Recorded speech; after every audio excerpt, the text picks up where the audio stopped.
Capital One Bowl Week. Washington, D.C. has been the holiday home for both Marshall and Maryland. Today, the scene shifts to Annapolis, home of the Naval Academy, a perfect locale for a stirring display of military pride. Today, the same field where Roger Staubach starred hosts two outstanding quarterbacks. Marshall's Rakeem Cato is one of the best passers you may not know, and few players are more important to their team than Maryland's C.J. Brown. When he went down earlier this year, the Terps did too. When he came back, so did Maryland. Today, the Terps and the Thundering Herd are ready to hoist anchor in Annapolis. We welcome you to the Military Bowl, presented by Northrop Grumman. Maryland's first bowl game of the Randy Edsall area, only a short drive from College Park. For Marshall, it's a chance for their first double-digit win season since 2002. Good afternoon, everybody. Mike Patrick, Ed Cunningham. It's great to have you with us. Janine Edwards will join us shortly. For Maryland, this is the first bowl game under Randy Edsall, and they had to overcome massive injuries to get here, including their dynamic quarterback, C.J. Brown. When we saw this team against Clemson, Maryland didn't have their starting quarterback, their starting running back, their starting tight end, and their two best receivers had broken their legs in the game before that. And they took Clemson deep into the third quarter. Well, then they got C.J. Brown back, and they got him back just in time. This team had slid to a three-game skid of losing. They went down to Virginia Tech against a very good Virginia Tech defense. Brown played like he had played in 2011. Remember, he tore his ACL last year and missed the year. But it was the defense that came up with a big sack, caused Virginia Tech to have to kick a field goal in the first overtime, and then Brown did this after review, the touchdown. That was the game that pushed them into the bowl game. And as you look at Maryland going forward to 2014, with Brown coming back, being granted an extra year of eligibility, I think this is a top 25 club going into the next season. For Marshall, a win today would give them a 10-win season, and if they get it, it will be because of their terrific quarterback, Rakeem Cato. The last 2 years, he has just put up spectacular numbers. And 5 wins last year. They could go to 10 this year, and a lot of it's because Cato is actually checking to the run more often. His numbers down after a year where he had to throw it a ton, but he is a defensive coordinator's worst nightmare. When he goes off script, the way Marshall has set up their offense, there are a lot of vertical routes. You beat the left tackle, you've got a sack. Well, no, Cato's athletic enough to come out of that to his left, but watch what he does. He sets up and launches the ball. Marshall, when you study them on tape, throw the ball deep as much or more than anybody in the country. And the bad news for a defensive coordinator, that's Gator Hoskins. He's a tight end. He can run like a wide receiver. Another storyline, these coaches have a real history with each other. Doc Holliday was a linebacker at West Virginia. Randy Edsall, a quarterback at Syracuse when they played each other every year. Then as assistant coaches at those schools, they recruited head-to-head very successfully, by the way, in the same South Florida area where schools from the Northeast always go for speed. They built great respect for each other, and now they face off as head coaches for the first time. Moments away from kickoff, but first, here's Janine Edwards. Well, Mike, if there's one thing the Maryland coaches have gotten very good at this year, it's game planning with new starters just about every week. I mean, you heard them talking about all the guys they've lost. 17 starters have gone down with injuries. Head coach Randy Edsall said he's had to become very creative and think outside the box. And he's told his players, hey, don't worry about who's out there or who's not out there. Worry about stepping up when we need you. And one guy who has, freshman cornerback Will Likely. The coaches say they've had to throw him to the wolves, but he continues to flourish. And watch for him on punt and kickoff returns also. He's become their not-so-secret weapon. Mike? Janine, thanks very much. Often we look at bowl games as to who wants to be here more. I have to look at this game and say both of them do. And for Maryland, it's really 2 years of injuries. You go back to last year, this was a Maryland team that was down to their fifth-string quarterback. Who was a linebacker. Who was a linebacker. Yes. Who'll be playing today on defense for Randy Edsall. A masterful job after Ralph Regin left. Things went to 2-10. They crept back with 4 wins last year. They could double their win total this year. And with all the injuries, it's been a masterful job by Edsall. Maryland won the toss, deferred to the second half. So Marshall will receive. And for Marshall, you talk about teams that want to be here. Here's a team that lost to Rice in the Conference USA Championship. Not very happy with how they played. So this is an opportunity for Marshall to get back on the national stage with a big audience and play like they're capable. Here's a team under Doc Holliday. They had 5 wins last year. They could double that total with a win today to 10. Just staggering. And except for that conference championship game, they had a shot at winning every other game they played. So it's been a remarkable year for them, and we're not exactly sure. Well, there was both teams out there what the holdup is right now. I believe there was a photo opportunity in the middle of the field that they were finishing up. It's a perfect day, by the way. I mean, it's in the 30s, close to 40. It's supposed to go up to around 42, 43 degrees later this afternoon, but a bright sunshine and very little wind. Watson and Reeves are deep for Marshall. And Brad Craddock will kick it away. He's had 12 touchbacks this year in 64 kickoffs.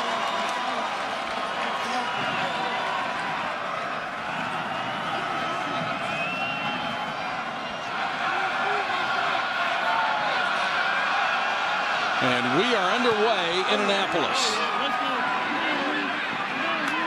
Taken at the goal line by Reeves.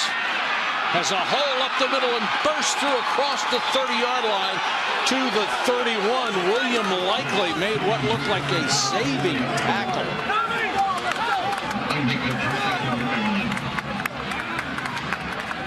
Rakeem Cato of Marshall rewriting the record book, and that record book includes 2 pretty good guys, Chad Pennington and Byron Leftwich. He's got a chance to eclipse some of their records today. And he has put up spectacular numbers in his sophomore and junior seasons. They'll start with 5 wide receivers and Cato alone in the backfield. Watch Schuler number 1 and Hoskins number 26. Cato tries to take off, and he's sacked on the opening play of the game, taken down at the 29-yard line. Andre Monroe and Quentin Jefferson poured through that Marshall front wall. Jefferson, a sophomore, coming on strong for this defense, coached by Brian Stewart, the defensive coordinator for Randy Edsall. Really impressive defensive coach. They've had their handful of issues with guys being injured. They've lost pass rushers, cornerbacks. They've been hurt by it as well. Cato with time, and that is Schuler, and that is catch number 98 on the year. He's over 1,100 yards. Isaac Goins had a man-to-man and couldn't stop him, although he was close. Marshall loves the up-tempo. Cato, pump fake. Marshall lineman is down and hurt, and Cato throws for Hoskins, incomplete. It's the right tackle, Clint Van Horn, second team all-conference. He went down in the middle of the play. And here is where Cato is so dangerous. Brian Stewart, the defense coordinator for Maryland, as they tend to Van Horn, looks like his right arm. They want him to bail. They want to push him to his left. A mistake there was made by Marcus Whitfield, the outside linebacker, and looked like a potential arm injury to Van Horn. But that's a missed throw by Cato. He had Hoskins open and just underthrew that ball. Hoskins was wide open down the field, just like we showed you at the open, and Cato just missed him. Tyler Williams, who averages 42.5 yards a kick, to punt to Likely. Likely waits at the 20. Maryland showing a 10-man front. They back out of the pressure. And a high floating kick, late fair catch signal made, and the catch made at the 21. 39-yard punt and no return. C.J. Brown will come back next year for his 6th season as a Maryland quarterback. He has an injury-riddled career that has cost him 2 years. It's nice to see that the NCAA has gone with that rule in the last few years and allowed kids who, through no fault of their own, did not have a chance to play 4 seasons in 5 years. And with that ACL injury, everyone who's ever had one, like Brown had last year, say the second year, you're much healthier than the first. So it's good news for Terrapins. Brandon Ross gets the first carry, takes it up to the 27-yard line. Ross, one of 3 tailbacks that we will see for Maryland in this game. You'll also see Albert Reed and Jaquil Vay. The Terps also going up-tempo almost all year except the Clemson game when they lost so many players and wanted to shorten it. They need to get to the 31-yard line for a first down. McKelvey makes the tackle, and we will check the penalty marker. Personal foul, chop block, offense, number 66. After this is the goal. Second down. That's Andrew Zeller. Huge penalty against the Terps. Yeah, right guard number 66, Zeller. He engages low as the right tackle, Michael Dunn, comes high. So that was a rule put in several years ago. When a player is engaged low, a player cannot engage high. Not quite sure if you're working a combination. That's a mental error by one or the other guy. Right. You either say we're staying up or I'm going to cut and you go up to the linebacker. So that's a mental error by the Maryland offensive line. Pushes him all the way back to the 13-yard line. So Brown goes to the pistol. Fakes to Ross under pressure. And Brown sacked back at the 5. James Rouse, the defensive tackle, who is also coming back next year for his 6th year, and a young man who had so many injuries here, he nearly gave up the game of college football, but inspired to stay. He has been terrific. Oh, I apologize. Rouse actually moved down to the inside. I circled the defensive end of that side, but Rouse has become a permanent captain, came back from all those injuries, and now Maryland, boy, I'd be really, with all this momentum going towards Marshall, I think something like a quarterback draw here. I wouldn't be throwing this. They're going to go with something safe. They get it out to Ross in the flat, but he's covered up well, goes down at the 14-yard line. So the penalty really affected that drive as Jermaine Holmes finishes the play. And Maryland will have to kick it away. And you notice the big number 75 on the side of the Marshall players' helmets. That is in honor of the 75 players or people who died on the plane crash that killed 36 members of the football team and staff of Marshall football back in 1970. So military honor on one side and honoring the victims of that horrific plane crash on the other. Devon Smith, one of the 2 deep men, he averages 15.5 yards a return. They love to get him to football. Smith. That's why, across midfield, still on his feet, fighting for extra yardage inside the Maryland 45. A dynamic 16-yard return by Devon Smith. We're at the Military Bowl in Annapolis and back after this. Offensively, we're going to turn loose. Where's Cato? You got the ball in your hands. You got it? Go do something. Offense. Where's Billy? Billy's not. We're not holding back. You got it? Defensively, we're getting after it. You understand that? We're going to throw everything at them. We're going to leave nothing on that football field. You understand that? Yes, let's be a great football team today, and let's go out there and show the country on a national stage what kind of football team Marshall University has. You got that? Yes, on 3, showtime. Here we go. 1, 2, 3, showtime. Yeah! Doc Holliday, who has built a reputation as an outstanding assistant coach at several places and a great recruiter, gets a chance to be a head coach at Marshall. He has taken it and run with it. They've got a shot at their 10th victory of the season today. And they'll go with Taliaferro on the running play. This is a team that didn't run much at all last year. Now they're 22nd in the country rushing, 21st in the country passing. You want balance? You got balance. Doc Holliday, the offensive line improvement, but Clint Van Horn, we got the report from Janine down on the field, out their right tackle, taken to the locker room to look at that arm. Cato throws complete to the 41. Got it to Craig Wilkins. Going to be 3rd down and about 6 yards. Well, and this is where, if you're Maryland, you better know where number 26, Gator Hoskins, is. He's lined up to the left. He's a mismatch. He's in the slot to the left, working on number 20, Anthony Nixon, right here. And also Schuler, I believe, is to that side. I'm looking left here. Cato throws intended for Devon Smith and overthrows. Well, I saw that one from Smith, but it was 11. The same side. Yeah, I thought it was Schuler on that side. But That looked like a missed route that time. Schuler was lined up to the right. Hoskins was running a short intermediate route, and Devon Smith looked like he ran the wrong route. It looked like Cato was expecting him to run a takeoff route, and Devon Smith cut that route off too early, it looked like to me. And Devon Smith, if he ran the wrong route, is going to be upset. He grew up wanting to play for Maryland. Marshall going to make the conservative play, supposedly here to the punt from the 41-yard line. High floater, really well covered by the Thundering Herd, and they'll down it inside the 1-yard line. Outstanding job. DeAndre Reeves, one of 3 players who said if it's going to bounce this way, we're going to wait as long as we can. And they down it at the half-yard line.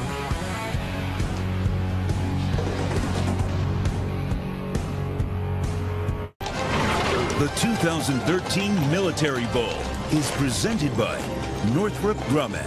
Northrop Grumman, the value of performance. And in part by New Day USA, America's mortgage company.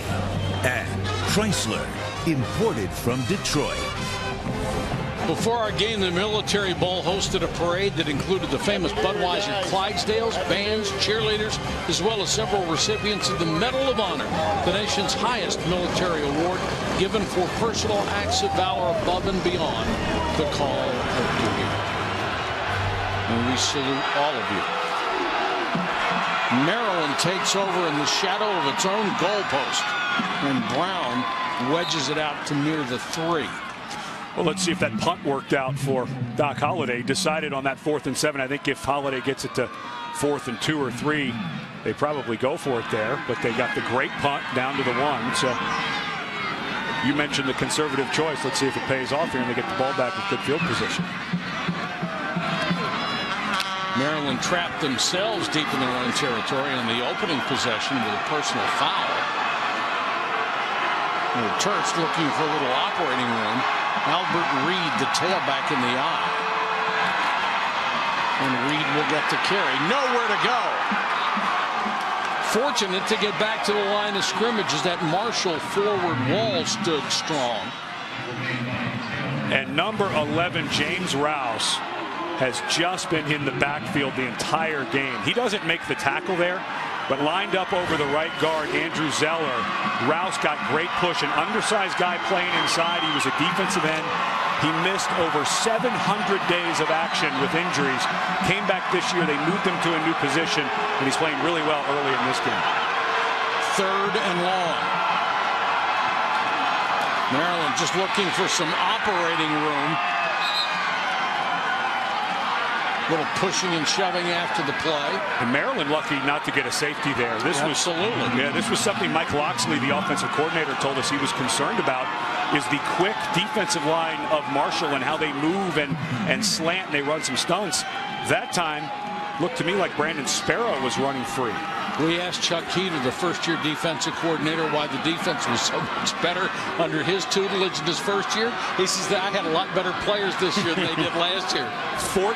As many as 14 new faces played for Marshall on defense this year. 9 of them finished with 27 or more tackles. A huge improvement defensively in personnel. Renfro. Smith runs up on it, always trying to make something happen, but he won't this time. Thrown back after he reached the Maryland 37-yard line by A.J. Hendy. A 1-yard return after a punt of 34. So Marshall dominating field position early, and we'll see if they can take advantage of it with this much more balanced offense of 2013. One of the things that Rakeem Cato, when the coaches talked about him early in his career, was kind of calming him down a little bit. He's a very competitive guy. Early on, he's missed a couple of throws. There looked like one that might have been a mental error on the route, but he missed Gator Hoskins on the 3rd down before, and they missed the throw on the other 3rd down. So let's see if Cato got to the sideline and got settled down a bit. He's got Taliaferro in the backfield with him, fakes it to him. Good protection this time, throws sideline, contact before the ball got there. That should be a penalty, and it will be. Schuler was covered by Likely, and Likely got there a step too soon. Awfully close. If Likely jumps to play this ball instead of running through the man, in my eye, this was the right call. but likely clearly goes to play the receiver instead of the ball. Pass interference. Defense. Number 4. 15-yard penalty. Automatic first down. Likely the man that young man that Janine mentioned had to step up with Dexter McDougal out for the season. Jeremiah Johnson's just coming back, but clearly not making a. You don't have to make a play on the ball, but if he jumps to try to play this and there's that contact, I don't know that they call it, but because he runs and is hitting the receiver Schuler before the ball got there, I think that's the correct call.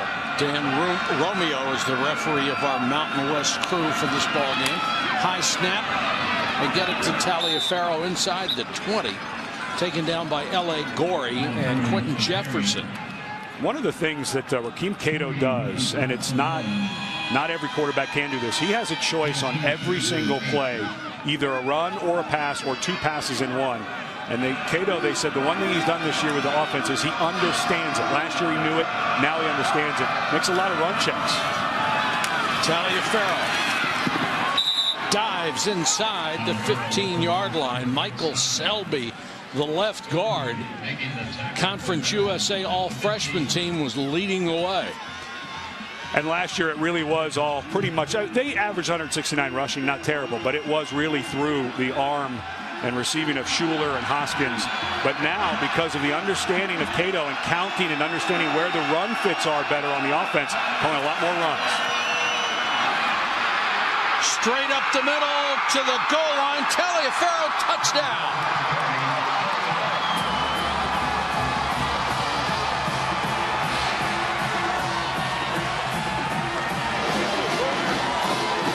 His 10th rushing touchdown of the season. And he's doing it in front of the home folks. He was a local product out of DeMatha. Well, looked like his knee was down. Now the problem is that angle is on the player side. The camera's on the player side of the end line. I think this might be the better angle to see. Again, the call on the field is a touchdown, so that will prevail if they don't find convincing evidence to overturn it. Pretty tough to find convincing evidence there. Yeah, I think you could dispute. The term is indisputable Ruling video on evidence. The field was a touchdown. The previous play is now under further review. That again, because the camera's upfield, there's no way to tell. That's just too close to call. And remember, just the point of the football has to cross the front part of the white line. That's all. That's a touchdown. That angle right there, if you made me choose touchdown, not touchdown, I'm saying that's not a touchdown. However, the rule says indisputable video evidence. A reasonable person could dispute that and say, wait a minute, by that definition, meaning the first point of the ball breaks the pane of glass. But if they do reverse it, it's still first and goal on the 1-inch line. Well, you know I'm not a reasonable person, but I will dispute that. I'm with you. I think it was too close to reverse. I agree.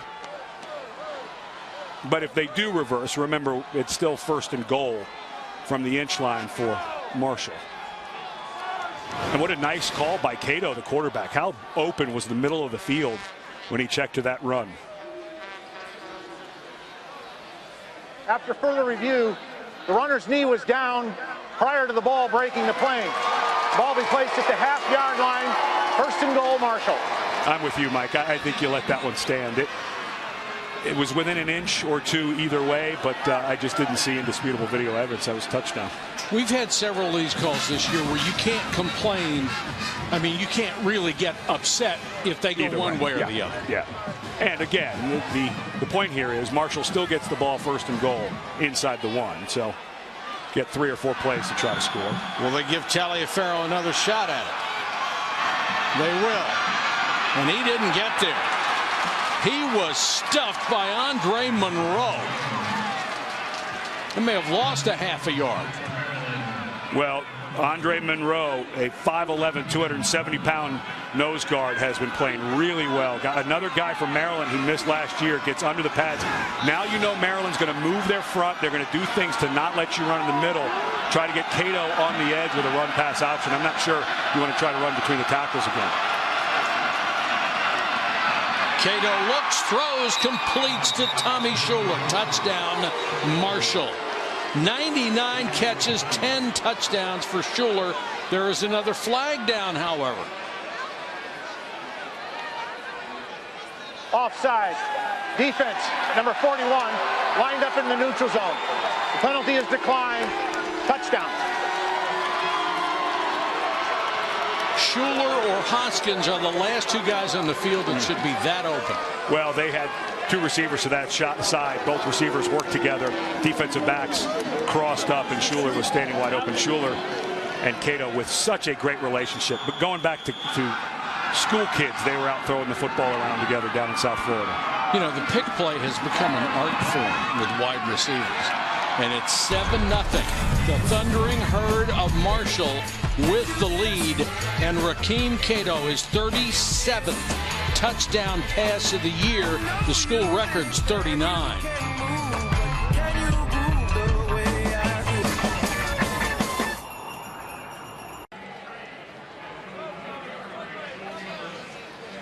Chad Pennington, Byron Leftwich, Rakeem Cato, the top three quarterbacks that have ever played for Marshall.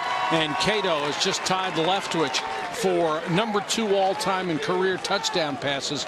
Not going to catch Chad Pennington, at least not this year, but if he's healthy next year, he'll catch with Schuler. We went back and looked at that route. It actually wasn't a pick route. It was just Schuler working one-on-one. But the relationship. There's Byron. Yeah. Had a good NFL career. Had a great career at Marshall. But I think the guy on the right is going to pass both he and Pennington next year.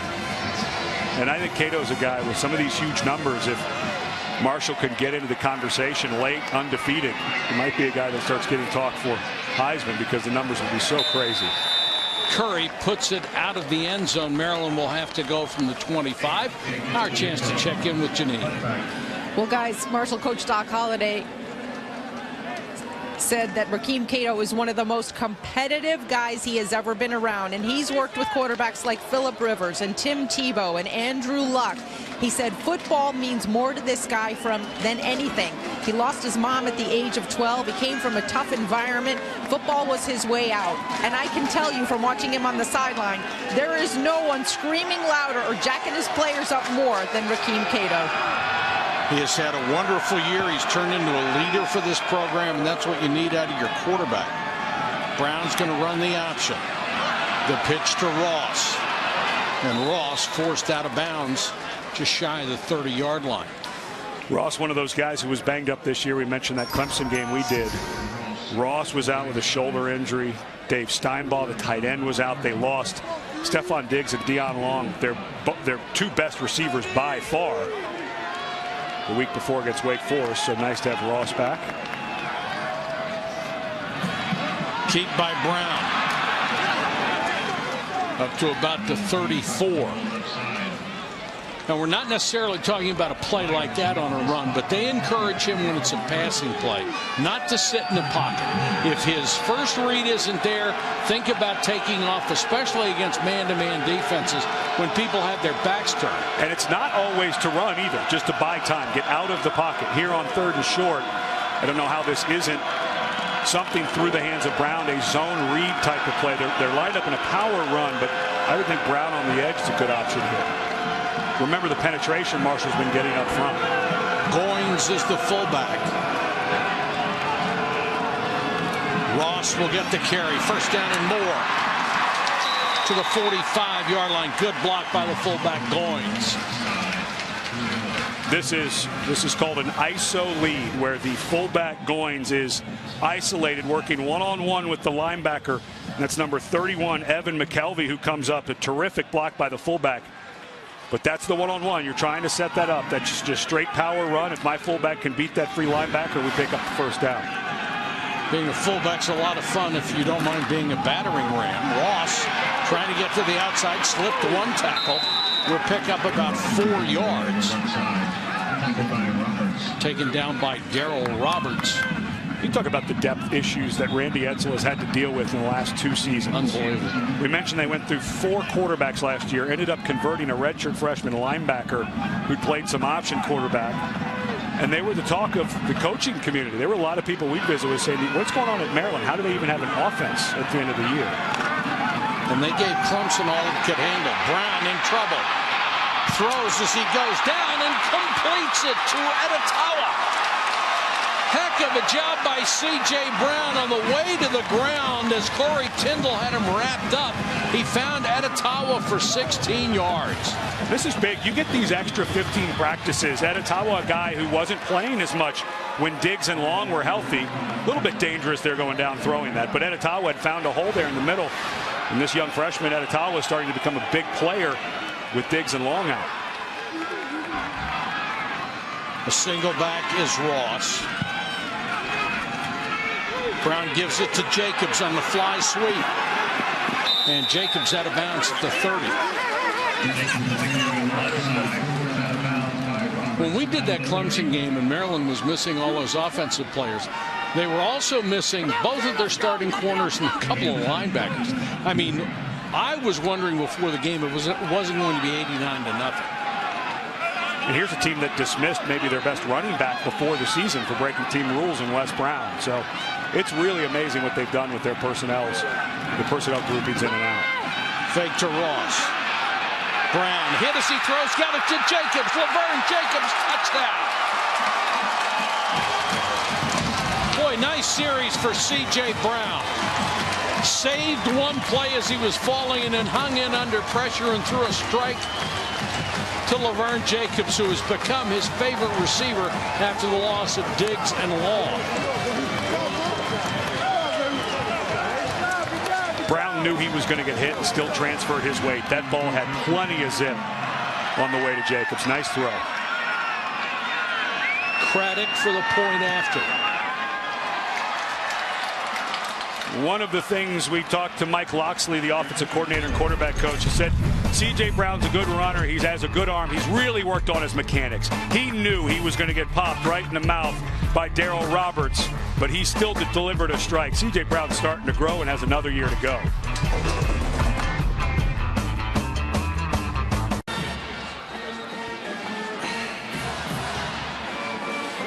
Jacobs with a touchdown catch, and his effort along with C.J. Brown had tied the Military Bowl at 7 between Marshall and Maryland. Well, as Maryland gets ready to leave the ACC for the Big Ten, everybody wondering how they're going to be able to compete. Of course, they got the tough draw in the East: Michigan, Michigan State, Ohio State, Penn State. Anybody else? Thank you very much. But you see what Randy Edsall has done and what they're going to bring back next year, including C.J. Brown, and they get those receivers, Diggs, back. They also get another receiver back in Marcus Leak, who has tremendous speed. I think they're going to compete very well. Well, look right out of the gate. UConn. He started from absolutely nothing, working out of a trailer. Short kick taken by Reeves. Room to run up the middle again, and Reeves crosses to 30. Tonight, Capital One Bowl Week continues on ESPN with 2 more bowl games after the conclusion of our contest. It's the Texas Bowl, Syracuse and Minnesota, and at 9:30 the Fight Hunger Bowl, BYU and Washington. Capital One Bowl Week continues tonight on ESPN, as well as live on Watch ESPN. And if Minnesota wasn't one of the great stories of the year, I don't know what could be. Jerry Kill unfortunately suffers from epilepsy and had to step down as the head coach. Tracy Claeys, the defensive coordinator, took over, and they went on a run.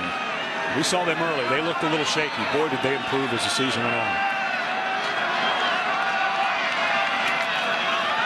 Cato in the gun.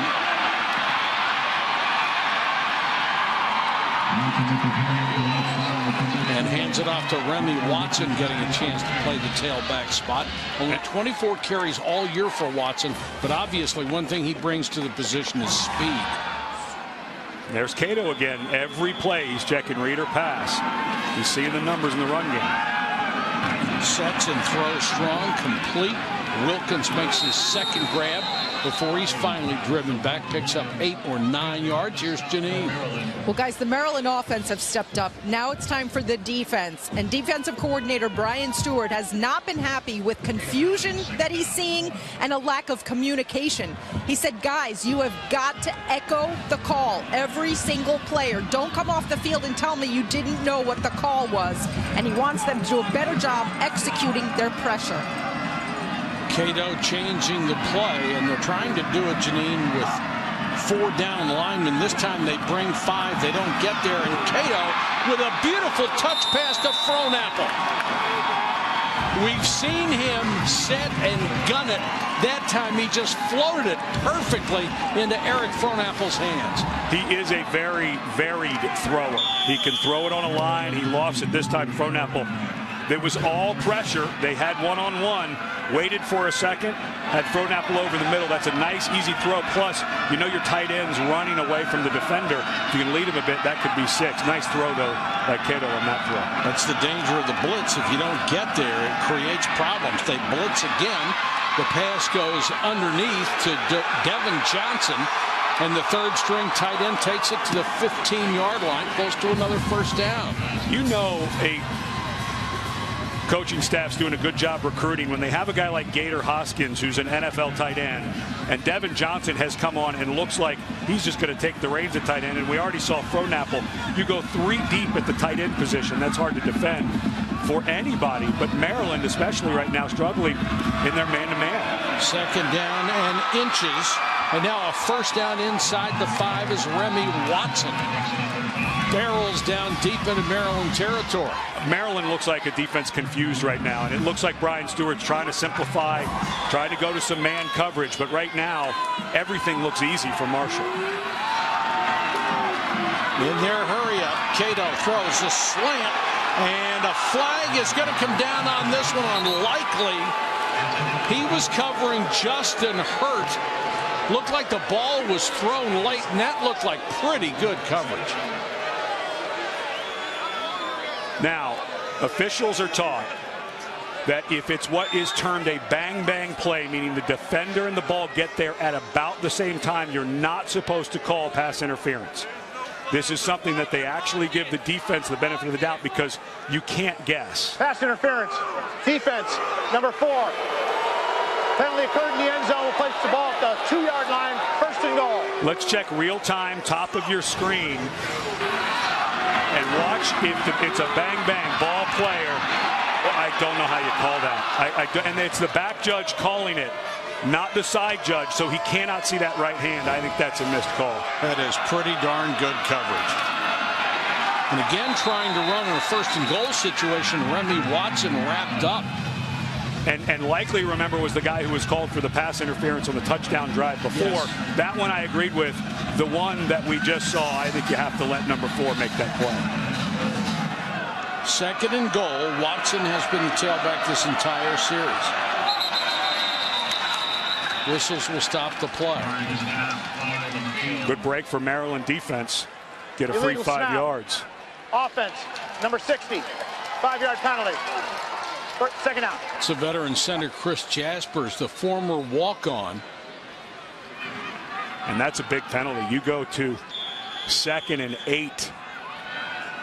2nd and goal from the 8. You pick up no yardage. You're at 3rd and goal from the 8. That's a tough down and distance. The way the ball is spread, Maryland's tempting a run here. Cato, touchdown. Hoskins wide open in the back of the end zone. He has shown us everything in his repertoire, and he is on fire.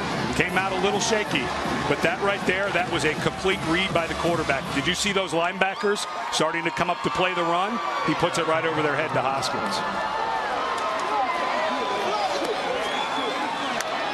An impressive drive by Rakeem Cato. Showed you arm strength, the ability to read a defense, and great touch. Can't ask much more. Laid it into Hoskins for the touchdown. 14-7, the Thundering Herd.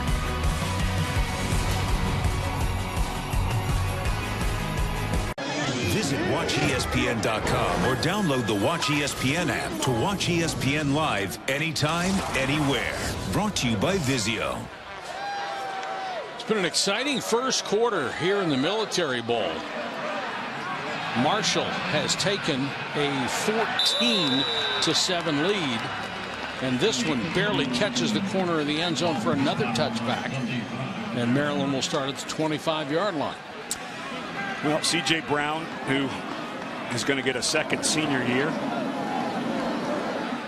And this offense just really struggled when Caleb Rowe, who has a really good arm, came in, the backup quarterback, Had a nice game against Virginia. Struggled a bit against Wake Forest in that loss, but played pretty well against Clemson. But the offense changed quite a bit. Rowe was more of a thrower and Brown more a true dual threat guy. So that's what they're better at and with Brown in the backfield. So this offense got much better down the stretch. Ross is the tailback. They moved the ball well in the last series against the Terps, or against the Thundering Herd, and Ross will pick up 5 here. Corey Tindall made the stop. The nickelback, who was the co-freshman of the year with Tulane's Nico Marley, and we saw him a week ago. He's a heck of a player. You share an honor with Nico Marley. Pretty good. Yeah, it looks like he makes every tackle for Tulane, 180-pound linebacker. But Tindall, a guy who, Chuck Heater, the defensive coordinator, who's been some big places, Florida, Washington, said he could have played anywhere for him. Read option, Brown on the keep. He's out to the 35, and that'll do it for the first quarter. Marshall with the advantage over the Terrapins of Maryland, 14-7 from here in Annapolis. 70 teams will play in bowl games, leading many to question, how can they have any meaning?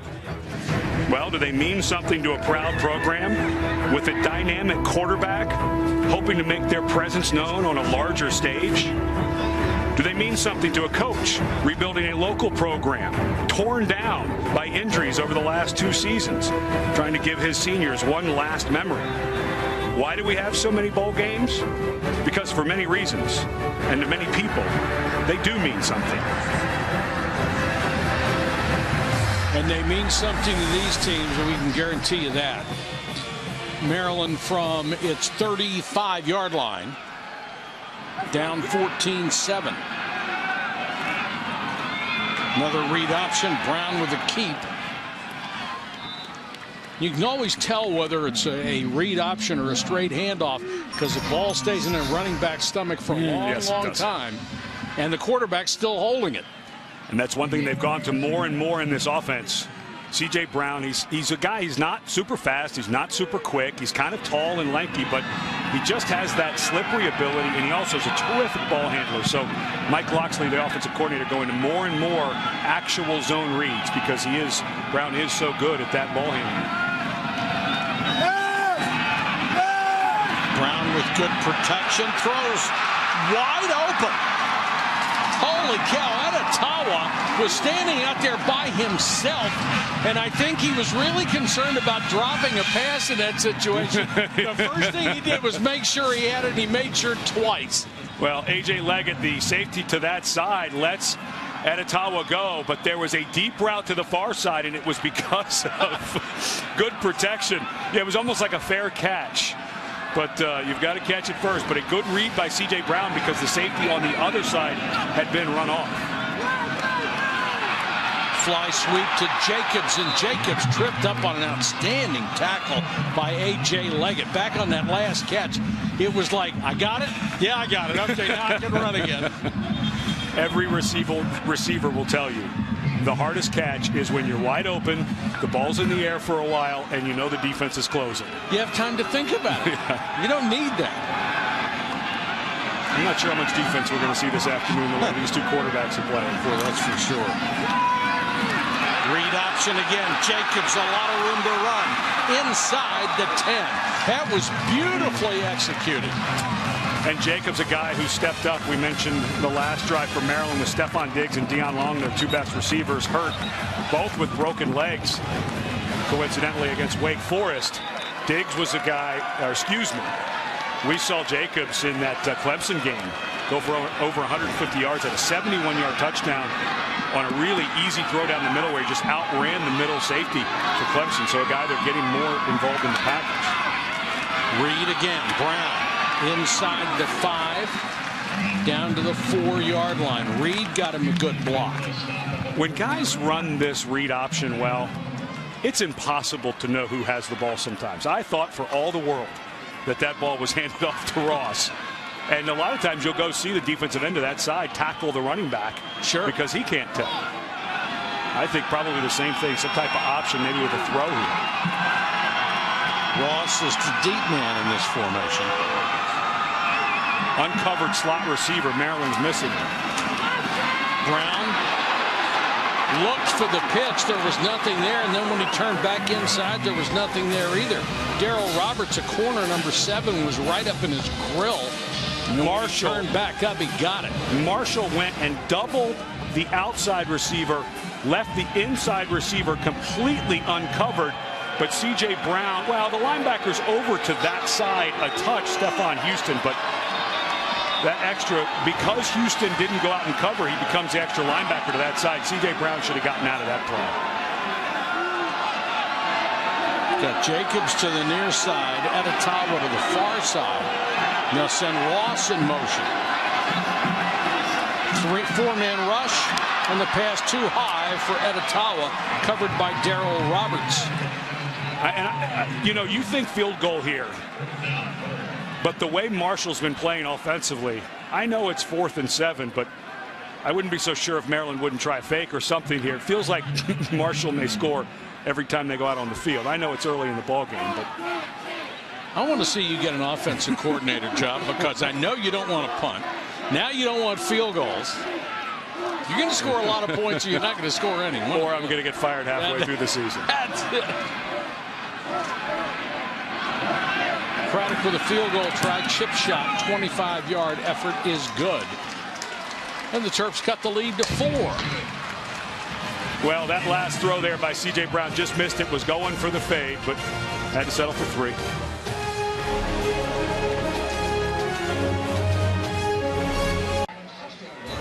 Tomorrow, Capital One Bowl Week has you covered all day. A marathon of college football. First at noon, Rutgers, Notre Dame, New Era Pinstripe Bowl.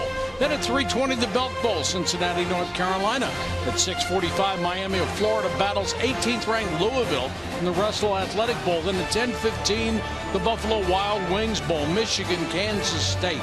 Capital One Bowl Week tomorrow, all afternoon and all night on ESPN, as well as live on Watch ESPN.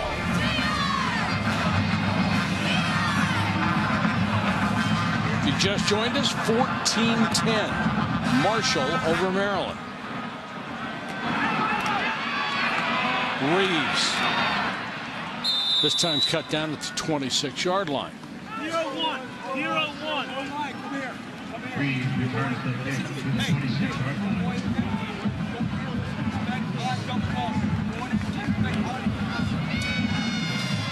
Rakeem Cato has already set his name in another page of the Marshall record book with his 79th career touchdown pass. Then he threw number 80.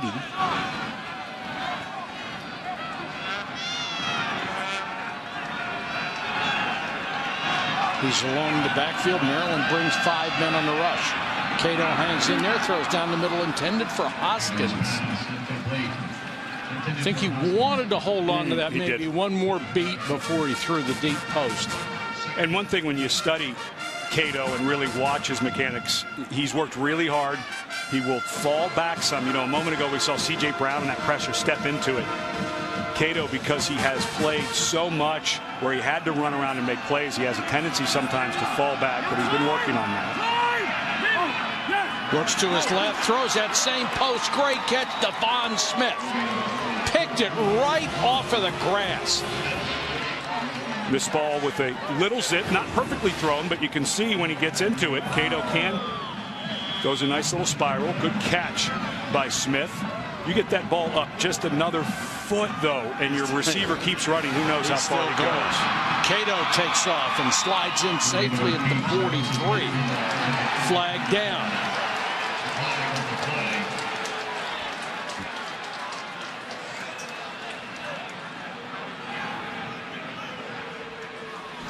I'm wondering if they're getting Cato for signaling first down after getting up, and I hope not. Unsportsmanlike conduct. Offense. Number 12. 15-yard penalty. First down. That's number 12's first. Really? Unsportsmanlike. You know, they have a thing about excessive celebrations in college. There's no gesturing, no taunting. That's ridiculous. You can't call that. Come on. Some man's excited, gets up. There's a limit to this. And Doc Holliday, taking a moment, use your head, think, but we can't call that in college football. I understand no gesturing towards an opponent, nothing pre-planned. That was completely spur of the moment, saying first down. That's a terrible call. So that backs him up to the 40. Cato sidearms this one for Schuler, who wants a flag and gets it. Well, this is covered by Matt Robinson, the linebacker. There's a tough matchup for you. I was just going to say, and Robinson, clearly the best cover linebacker for Maryland. He's a former defensive back, but you do not want him on Schuler, a guy who's caught over 200 balls the last 2 years. Pass interference, defense, number 40. The penalty enforced at the spot of the foul, automatic first down. And one of the things that Brian Stewart wanted to do was try to bump Schuler when he's lined up to that side. And so that's the reason Robinson's on there, but you don't want that guy having to cover shorter routes. I know you want to bump him, but if anything, run the linebacker through him, bring someone over the top. You don't have to have number 40 turning and running with that guy. Blitz coming again. They throw to Schuler underneath, who gets what he can. Finally driven out of bounds by Isaac Goins. And how easy was it for Marshall to get those 15 yards back from that penalty? Not hard at all. I mean, my gosh. Really impressed by Cato. Fires to a wide open Hoskins. And if Maryland is trying to double cover Hoskins or Schuler, they're not doing a very good job of it because they've been open a lot. There is a lot of confusion. That time Matt Robinson again, who's now walking out again on Devin Smith. He was on Devin Smith and had no help. This is a linebacker. Now he's a former defensive back, but they're just taking advantage of that.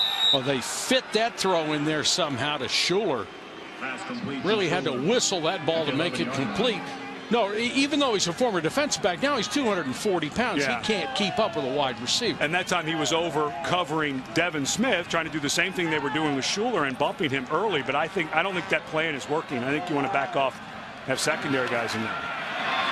Cato again with time. And Schuler stopped that time. Yeah, that looked like a miscommunication. Not sure whether he stopped because he thought that was the pattern or he saw the safety. I think he saw the safety. So here you go, 3rd and goal. This is 3rd and 7. Gator Hoskins is in the slot. This is your bigger body guy. 4-man rush this time. Cato takes off and taken down at the 10-yard line. Good play by Alex Twine. And this will bring the field goal unit on. And that time Maryland had Gator Hoskins covered very well. That's exactly where Cato was going, and the coverage was much better. Really, for the first time, it looked like Maryland had all the routes cleanly covered on that 3rd and 7. Really, you can't double cover everybody, but when you're double covering someone, it should look like you're double covering someone. This will be a 27-yard try from Haig. And Marshall regains a 7-point advantage. Military Bowl in Annapolis. It is a 7-point ball game. The Thundering Herd in charge. The 2013 Military Bowl is presented by Northrop Grumman. Northrop Grumman, the value of performance. And in part by the new luxuriously innovative LaCrosse from Buick. And the Quicksilver card from Capital One. Earn 1.5% cash back on every purchase. 30-40 minutes down Route 50 from Annapolis. It's our nation's capital and all those incredible monuments. If you've never been, do yourself a favor and go. Both Ed and I have spent a lot of time up here. It's worth it every trip.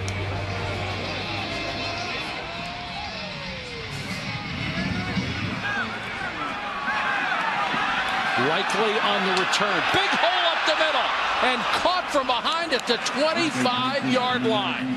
Likely nearly had a huge return. Stephon Houston, the freshman linebacker, made a saving tackle. Janine Edwards was talking about the impact Likely had on defense and then starting to do it on special teams as well.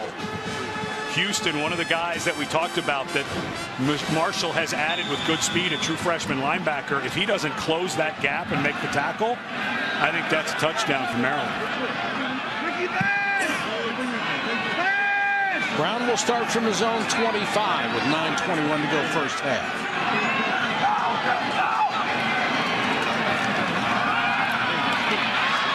Brown gives it off to Reed, and Albert Reed will pick up 7, maybe 8 yards before Neville Hewitt got him. Those three inside linebackers for Marshall that they rotate are 1, 2, 3 in tackles this year. And it looked to me at the end of the play like Hewitt landed on the right leg of Reed.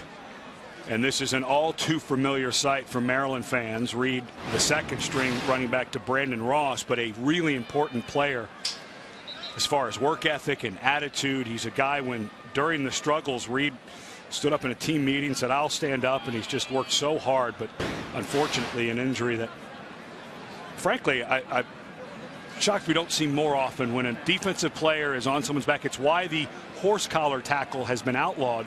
Because a lot of times when you pull a guy down, his legs get caught up with the defender, and it looked like that's what happened there to Albert Reed.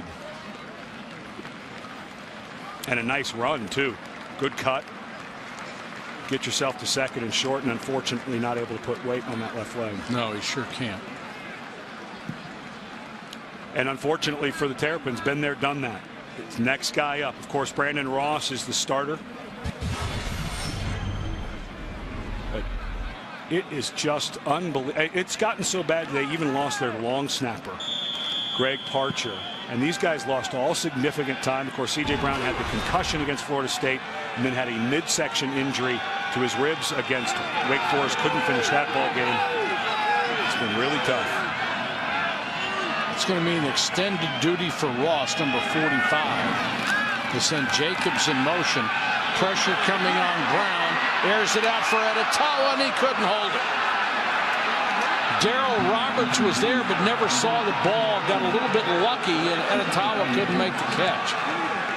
Roberts, a guy that Marshall did not have in the Conference USA Championship game against Rice, and it really hurt Marshall. But this was step-for-step coverage. Both guys are hand fighting. You let that go, so good no call, but Adetawa had a chance on that. I like that coverage there. And good news for Marshall to have Roberts back from that left ankle injury he suffered against East Carolina. And they really missed him in the championship game against Rice. He is their best man-to-man cover guy. Brown tripped up from behind. Excellent effort by Alex Bazzi, the right defensive end, who chased him down. Just got a piece of an ankle. Bazzi, one of those undersized defensive ends, really built on speed. Just got a toenail. I'm not so sure, or excuse me, a heel. I'm not sure McKelvey, the linebacker, doesn't come and make the tackle, but a good effort by Bazzi. And now Marshall, who has not been stopped really at all, except stopping themselves on offense. Getting the ball back. Smith and Reeves, the dual safety. Late fair catch signal at the 31 by Devon Smith. Kick of 37 yards. Marshall will start from its own 31-yard line, up 7 when we come back to Annapolis, Maryland. Marshall quarterback Rakeem Cato, the Conference USA Offensive Player of the Year. A season ago, he had 37 touchdown passes, 36 coming into this game. Tied for third most nationally, ranks 10th in passing yards in the FBS division. He has had 2 magnificent years with 1 more to come to rewrite the record books in Huntington, West Virginia. He's going to have a good year, but I think he's going to take over Chad Pennington for most yards. Cato on the run just throws it away. Yeah, bad snap there by Jaspers. Let's go to Janine Edwards. Well, guys, definitely the MVP on the Marshall sideline, and I'm talking most vocal player, is Rakeem Cato. I've been watching him from the very beginning of the game. I heard a guy screaming when I got over there behind their benches. It was him screaming at his teammates, telling them they were slacking, telling them that they needed to get their act together. He is a fiery, competitive guy who has really turned into a leader this year. And Janine, that's one thing that they were so pleased about, not only his decision-making, but his leadership. And the whole time he's coaching. It's not just talking to guys to talk to them. They're talking about what we're doing, what's the coverage, I need you to do this. Constantly working that relationship with Schuler, we mentioned, goes back to grade school. 3rd and long. And complete to the Maryland 41, and the defensive backs looking at each other like, didn't you have him? I thought you had him. Wow. Devontae Allen was wide open, makes the catch for 27 yards, and Goins and Davis just ended up staring at each other. And, you know, Janine reported earlier that Brian Stewart was upset with his guys not knowing what the call is. That's just total confusion there by Isaac Goins and Sean Davis, the safety on that side. Obviously, Goins was playing an underneath corner because there was a route coming to him, and he expects the safety to get over there.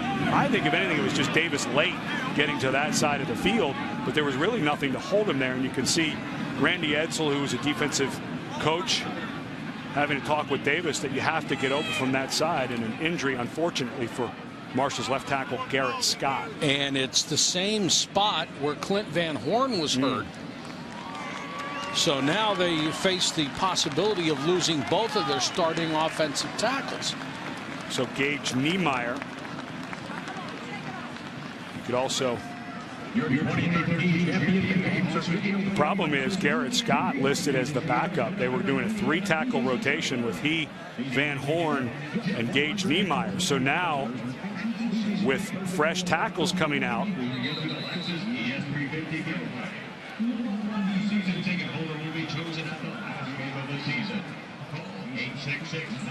now they're going to send number 63 Niemeyer to the right tackle spot. And then at left tackle, they're going deep into moving people around. They're taking Mendelson and putting him at left tackle, backup guard. Little screen out to the right side, and they got it to Frohnapple, and Frohnapple has a first down, but it looks like it'll come back on a holding call. Yeah, I think they're going to get Jazz King, number 24, to that side. Holding on Alvin Hill, the cornerback, who's stepped up since the loss of Dexter McDougal and limited play late of Jeremiah Johnson. Holding. Offense. 10-yard penalty.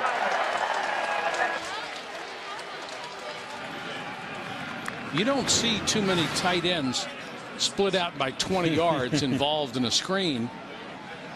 Well, and you really like that what Bill Legg, the offensive coordinator, is doing. He told us that they have 3 tight ends, including Hoskins. Now we see Frohnapple, and we've already seen Devin Johnson. So getting those guys really involved, he really likes the depth and the size, athleticism of that position. Frohnapple's twin brother is the backup quarterback to Cato.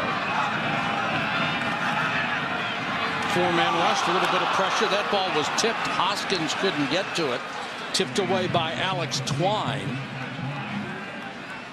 Well, there's Twine trying to run underneath Hoskins and doing a good job of getting the tip. Twine, a guy who's mistimed himself. Boy, that gets old saying that for Maryland players, doesn't it? With a shoulder injury. Yes. But Twine, he read that perfectly. Cato did not see him running underneath of that, and Twine clapped those hands together because he could have been running the other way. 2nd down and long. Cato. He will not signal as he gets up this time.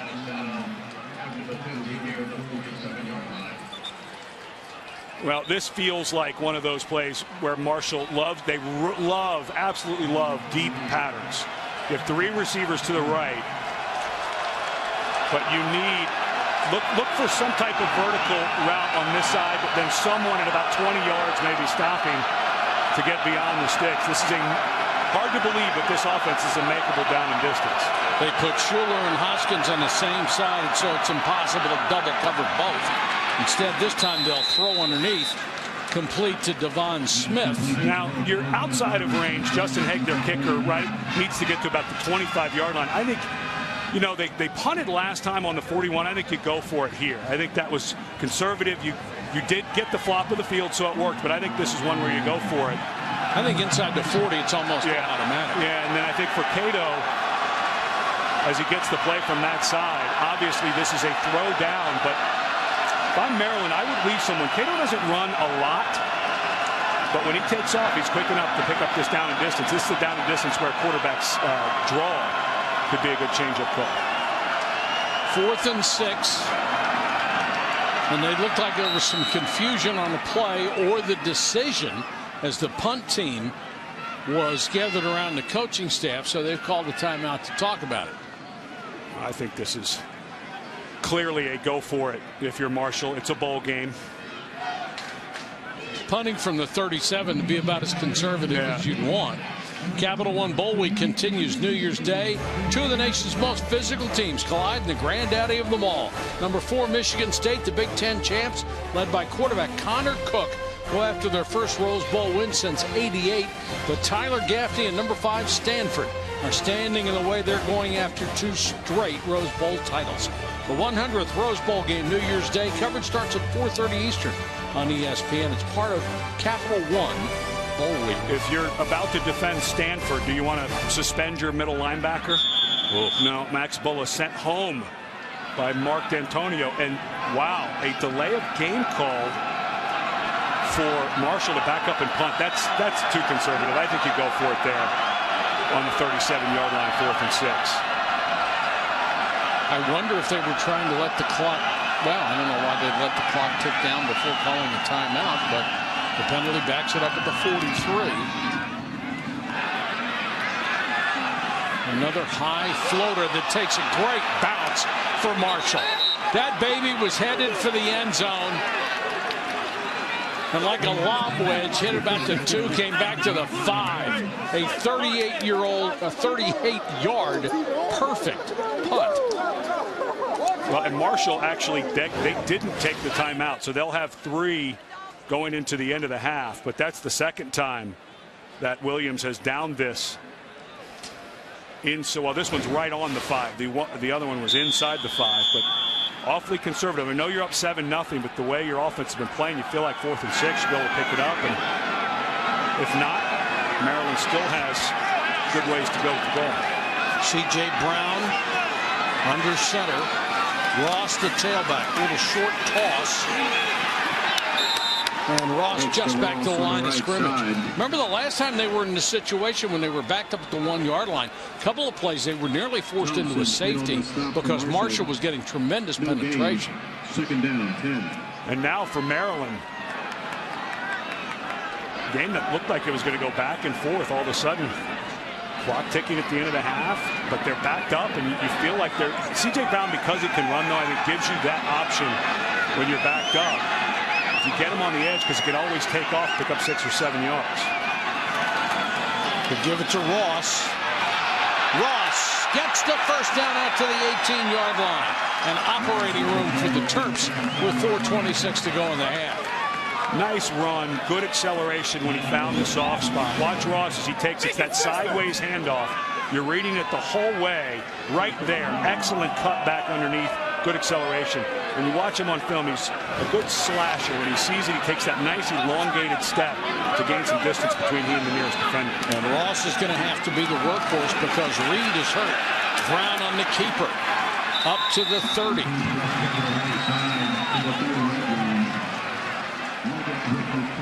And this is where this offense can start to become very dangerous, especially when they start to get their full complement receivers back. As good as they've gotten, as much depth as they have out at their receiver spots, as C.J. Brown comes back next year, the availability of a run-pass threat with a guy with another year getting better in the pocket, it's going to be an awfully difficult offense to defend next season. People should remember that Diggs and Long were on their way to all-star caliber seasons when they got hurt. Little pitch to Ross. Nice decision by Brown. Gary Thompson makes the tackle for Marshall. Clock continues to run. 3:24 and counting, first half.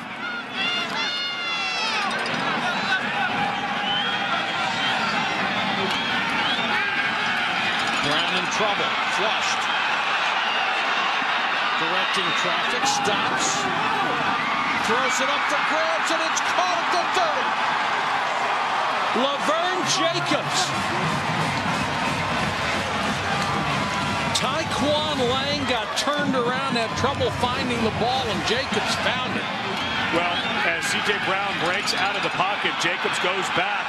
Because there's two guys there, wisely Jacobs goes to get the separation, and here goes Maryland going fast. Ross to the 20. Usually the rule is whoever's run a short pattern goes long, whoever's run deep comes back, and they did that very, very well. Absolutely. Good job by Laverne, and here goes Maryland going fast again. Feel like they have Marshall on their heels. Jacobs in the slot to the far side. That's where they're going to throw. Jacobs flanker screen. Room to run, picks up about 8 yards before it's touched by anybody. Driven out of bounds. Had Daniel Adams out there, who was the widest of the wide receivers, blocking for him. Well, you know, you're sitting here at 2:42 to go in the half. Both teams with all 3 timeouts. And yeah, I think you have to start thinking, if you're Marshall, not that it's a foregone conclusion that Maryland's going to score 7 here, but you may want to start, if you're Marshall, thinking about those timeouts to save them for Rakeem Cato in that offense.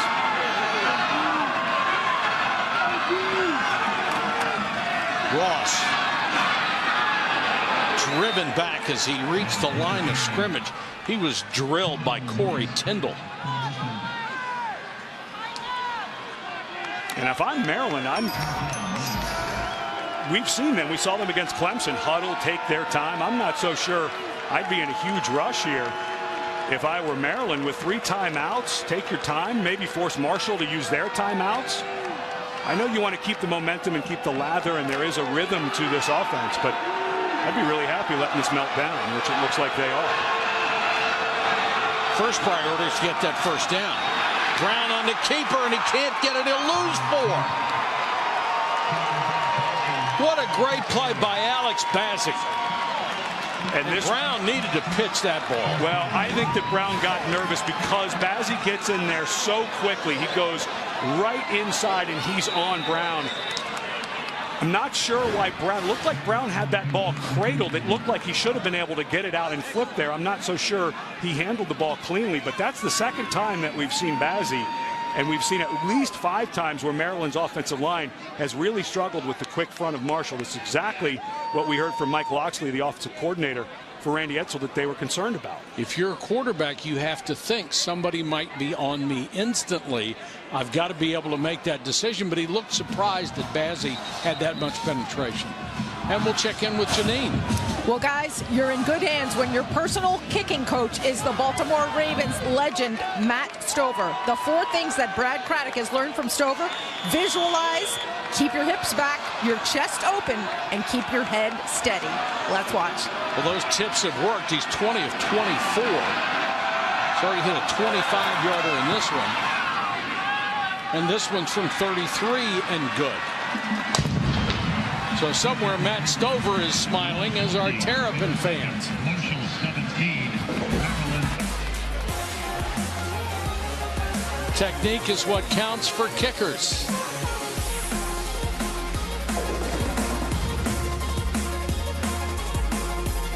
I'm Reese Davis. Coming up at halftime, we'll look back at bowl action last night, in which a Pittsburgh freshman erased Tony Dorsett from the record book. We'll also look ahead.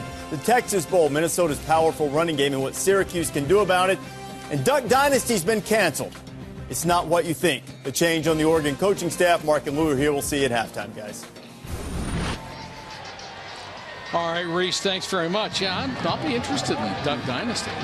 I think the state of Louisiana is actually going to start producing the show. We were just down in New Orleans. That was in the paper the other day.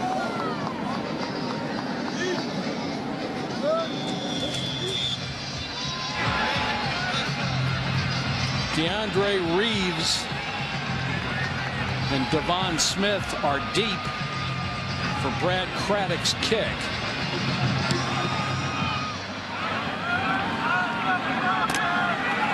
Reeves from the 4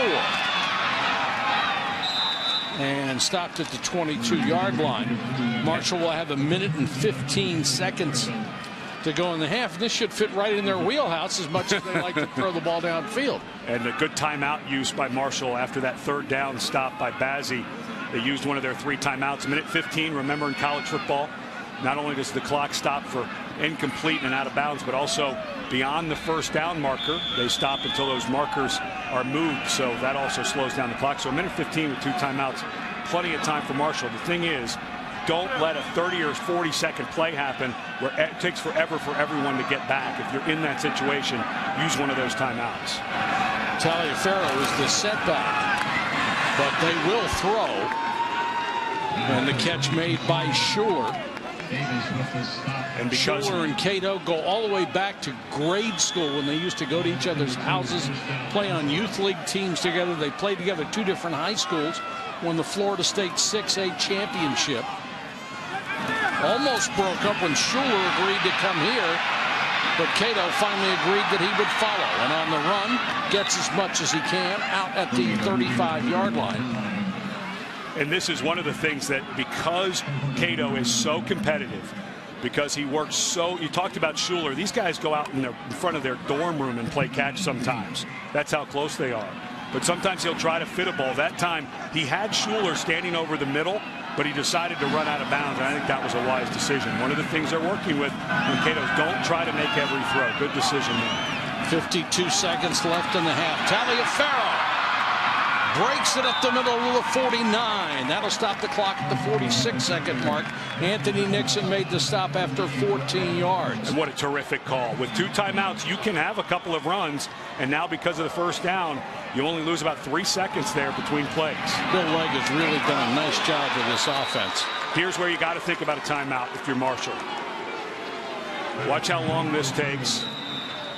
Yeah, they missed 4 seconds there. Because it was short, and because it's a play where all of your receivers are scattered around the field, you have to get that timeout. You just cost yourself another play. You could have had 35 or 34 seconds here instead of 31. And I think Holiday is trying to get those seconds back. Let's see if Schuler. Oh, what a great job. My goodness. Talk about fingertips. 6 catches for 44 yards for Schuler. That gives him 103 for 1,141 yards for the season. And I think his right hand was underneath that ball enough. Even upon review, that's going to hold up. But for Doc Holliday, his argument trying to get seconds back on the clock. Let's see if those 3 or 4 seconds they missed with that timeout come back to haunt them on this drive.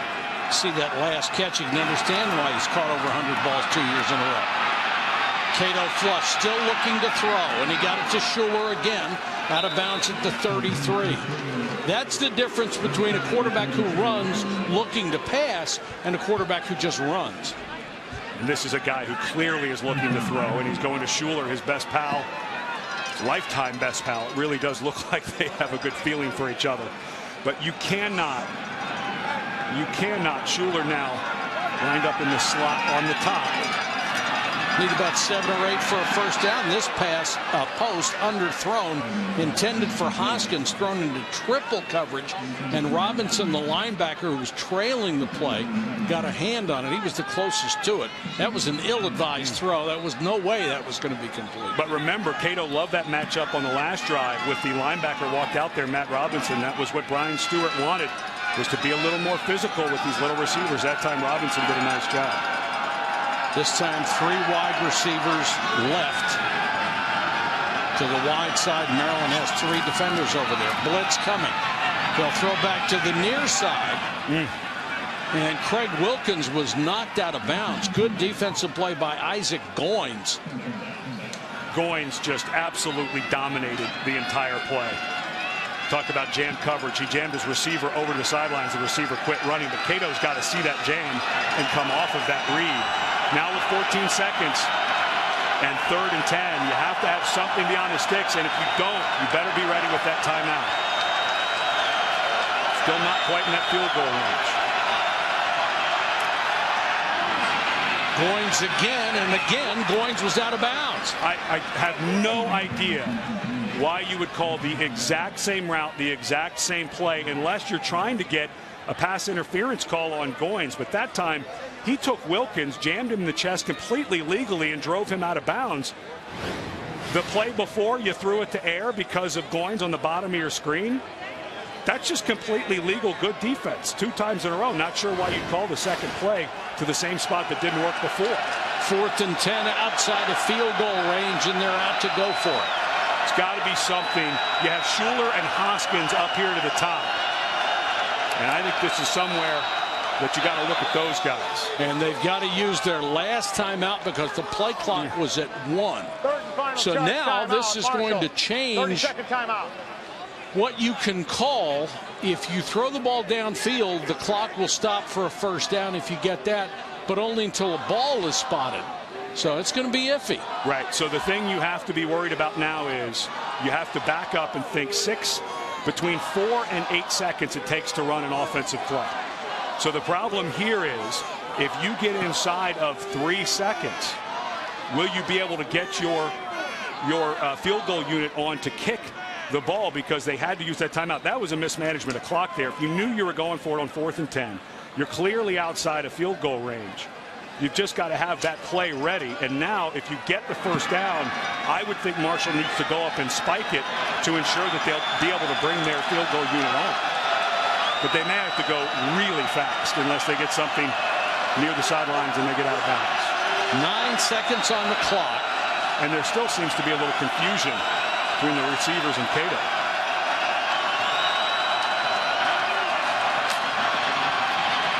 Cato flushed. This will be the last play unless there's a penalty. He completes it over the middle to Taliaferro, but time has expired. Boy, mismanagement.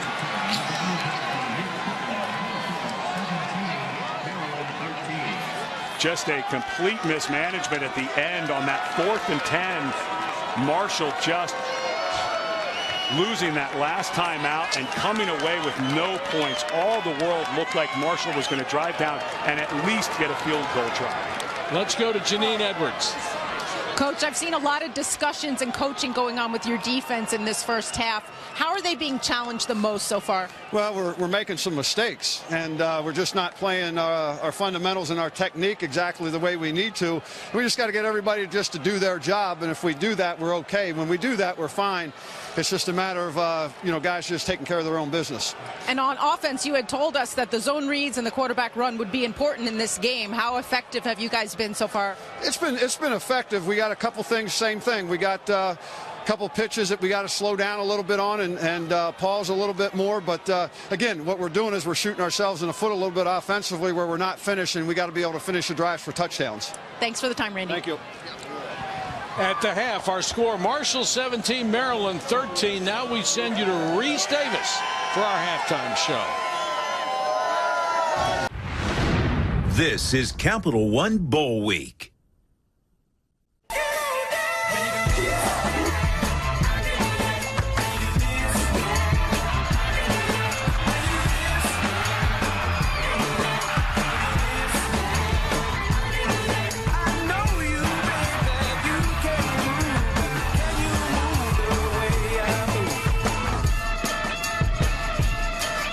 Welcome back to the Military Bowl, presented by Northrop Grumman.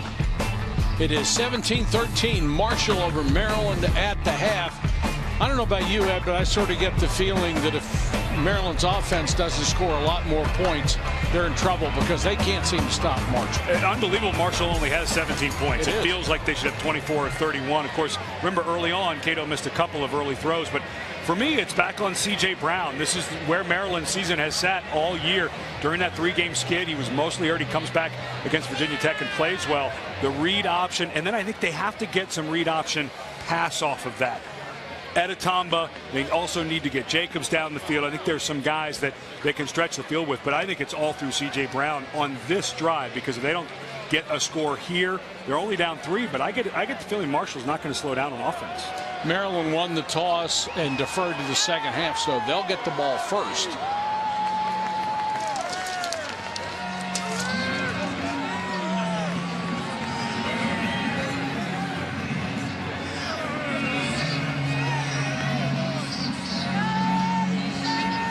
Check in with Janine Edwards. Well, guys, Marshall coach Doc Holliday knows better than to relax a little bit for this second half. He says the Terps are grinders. We've learned a lot about how salty that team is with all the injuries they've overcome this year. So he said despite the fact that his team is moving the ball really, really well, he said we better start doing a better job tackling, and we've got to clean up the penalties. All right, Janine, thanks very much. This is likely on the return, and the freshman forced out of bounds near the 30-yard line. It's been a good day for both quarterbacks. Cato has thrown for 193 yards, 2 touchdowns. Brown has run well and completed only 6 of only 8 passes that he threw for 128 yards. So he has been very efficient.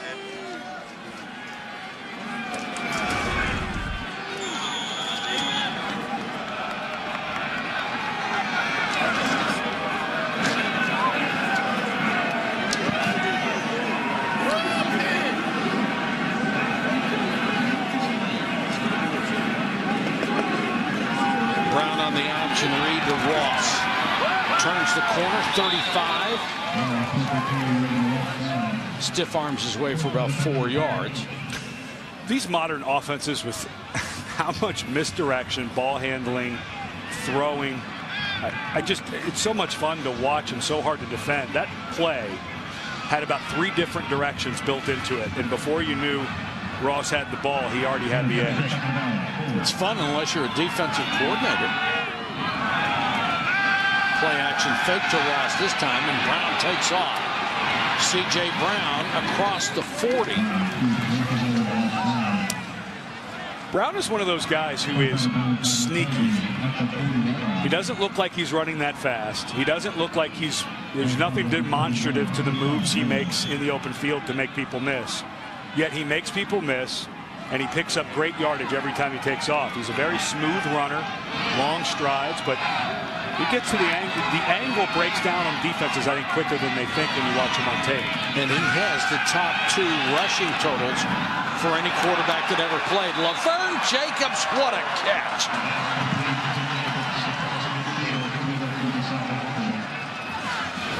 Now Maryland's going to hurry to the line of scrimmage. Was this complete?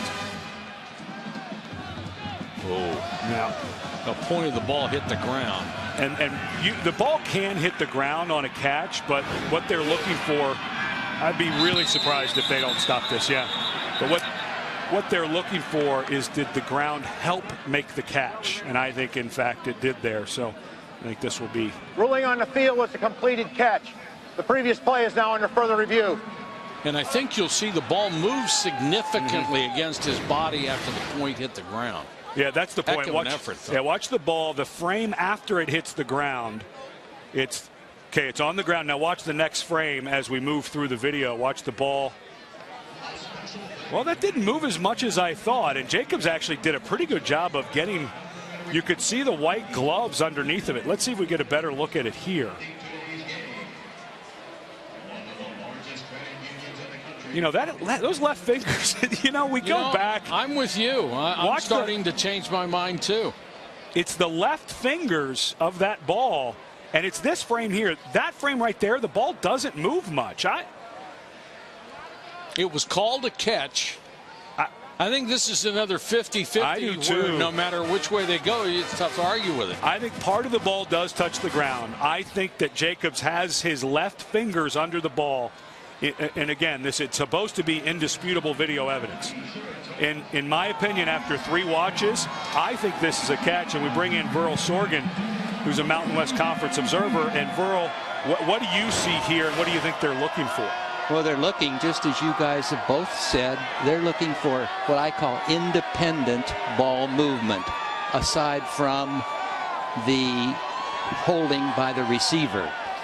It's iffy, and if it's iffy, then does that qualify as absolute review, video evidence? The ruling is an incompleted forward pass. He said It'll yes. Be second down and 10 at the A41-yard line. Well, Verl, thank you, but that's the second time I've disagreed. I didn't think they should have overturned the touchdown earlier for Marshall, and I didn't think that they should have overturned that catch. Just too close to say it's completely indisputable. Yeah. So now, instead of 1st and 10 over midfield, you've got 2nd and 10 for Maryland back at their own 41. So that's a pretty big penalty. Or excuse me, a pretty big overturn of the reception. Back to the pistol formation. Ross, the deep man. And Ross will get the carry. Pushing the pile forward to the 47-yard line. That'll bring up about 3rd and 4. Maryland has not been great on 3rd down this season. A lot of 3rd and long. They've had their struggles offensively. We mentioned all of the players that have been out for Randy Edsall. But this is where C.J. Brown, his athleticism is so dangerous as a quarterback because he can run it. He obviously has improved as a passer. It's tough to defend this down and distance. They have a poor season average, and today they've even been worse than average. Brown steps up, throws on a run right through the hands of Editawa. That was a good throw by Brown. Would have been plenty for the 1st down. We've mentioned a bunch in the first half. Stephon Diggs and Deion Long, the 2 best receivers for Maryland out since midseason Wake Forest game. Nice job by Brown stepping up, buying some time in the pocket. And Editawa, one of the guys who's been stepping up nicely with Diggs and Long out, just misses it. So they'll have to kick it away. Devon Smith, number 11, and DeAndre Reeves, the twin safeties.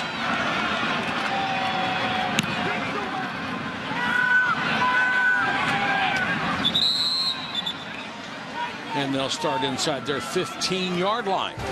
40-yard kick, no return. Marshall nursing a slim lead, 3rd quarter of the Military Bowl. Visit WatchESPN.com or download the Watch ESPN app to watch ESPN live anytime, anywhere. Brought to you by Vizio. Welcome back to the Military Bowl in Annapolis. Getting a little chilly because the sun has gone down behind the rim of the stadium. And Marshall takes over at its 13-yard line. Taliaferro has had some room to run in this ball game. Takes it up to the 20. They need to get to the 23 for a 1st down. 8 carries, 45 yards. Marshall without Kevin Grooms, usually their best running back, battled some injuries earlier in the year, now suspended. Kilgo on the stop here as Taliaferro carries again. He came in with 1,059 yards out of Ashburn, Virginia, the home of the Redskins. About an hour and 10 minutes away from here. He had a nice game against Virginia Tech, his home state school. He went for over 100 yards in that near win, triple overtime loss at Virginia Tech for Marshall. Taliaferro again to the 33-yard line, and they're going to mark up about a yard shy. And he's going to have to come out because his helmet came off. Stuart Butler coming in. Well, and there was the arm over the face mask by L.A. Gorey, who, when he spun over, the helmet came off. They'll throw on 2nd down and throw for a 1st down. Devon Smith comes up with the grab, his 3rd. Going back to that Gorey tackle, that's not a face mask. You're allowed to wrap up the helmet as long as you don't grab that face mask and pull it, so not a penalty. Cato looked on rhythm on that throw, didn't he? Just set his feet and zipped it. Little pump fake here, and Smith had a knee on the ground when he made that catch. Maryland player with a shoe off. It's Quentin Jefferson, defensive end. Not much pressure we've seen from Maryland. Straight up the middle goes Stuart Butler, who came into this ball game tied for number 1 in the country with 8.9 yards a carry. Has seen very little action. Now 3rd and 1. And Taliaferro is back in there. Seems like Marshall has spent most of the day in Maryland territory. And Taliaferro, if they give him forward progress, he's still going to be about a yard shy. And time for another decision by Doc Holliday. Well, you're over the 50-yard line here. You have to go for it. He's been very conservative on the 41 on about 4th and 7 in the first half, decided to punt. Then he took a delay of game with 37 on the 37-yard line. And now I cannot believe he's sending out his punter. This, to me, in a bowl game with less than, looks like about 8 inches to go, you're punting the ball.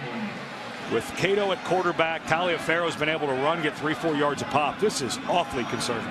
He would say, I know, but I want to win this game, and pinning him back at the 1-yard line is my best shot.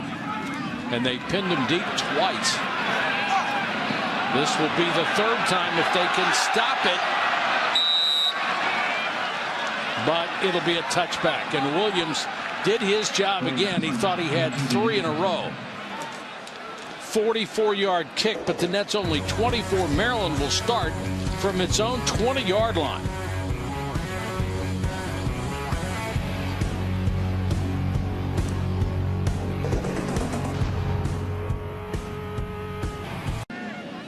Get close to all the action wherever you are with the new SportsCenter app. Blazing fast scores, the hottest news, highlights, analysis, as well as access to your favorite SportsCenter talent 24/7 via Twitter. You can download the new SportsCenter app by calling *SC from your phone. Maryland takes over at its own 20, down by 4. Knock it back! Knock it back!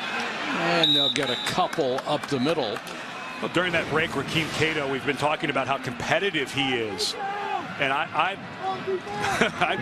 promise you there had to be a conversation of not going for it on 4th and less than a foot. I mean, it was 6 inches to go from the 44-yard line. Doc Holliday punts for the 3rd time on 4th down this game on the plus side of the field and only nets 24 yards because of the touchback. That's an awfully conservative call in the bowl game, in my opinion. Ross stacked up. It's going to be 3rd and 6. Front line of that Marshall defense getting a little tougher here in the 3rd quarter. Well, this is a defense that made the most drastic improvement for Marshall in the entire country statistically from last year to this year. Brought in a new defensive coordinator in Chuck Heater. There's Chuck, spent a long time at University of Florida, University of Washington, been a bunch of places defensive coordinator. A really good hire for Doc Holliday, and the improvement in personnel and coaching has been great this year.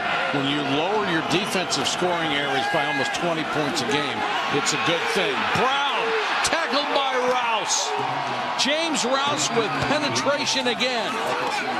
The MVP voted by his teammates, one of the captains, first team all conference, and a big time player. Well, we've been talking about how C.J. Brown has been given a 6th year.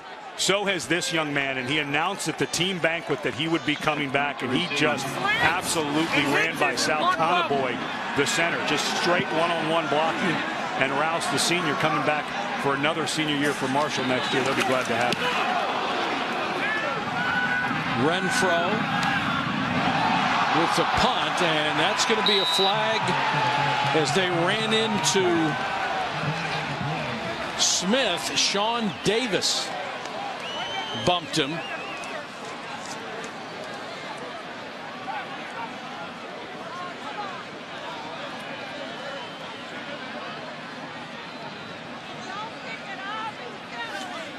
And they've altered this rule so many times in college football. What they have now is the shoulder width of the player a yard in front of him. So the guy catching it, if the defender, this time Davis, is within his shoulder width and within a yard, they call kick catch interference. But what I think they're trying to see is if maybe a Marshall guy was blocking Davis into him. Michael Johnson. There is no foul back for the kick first time. catch interference. First down. I think it's a good call. I mean, they could make 2 calls: the roughing and kick catch interference. I don't think it was either. Well, and because Davis was getting out of the way, then the blocker, you can see right there, was on him.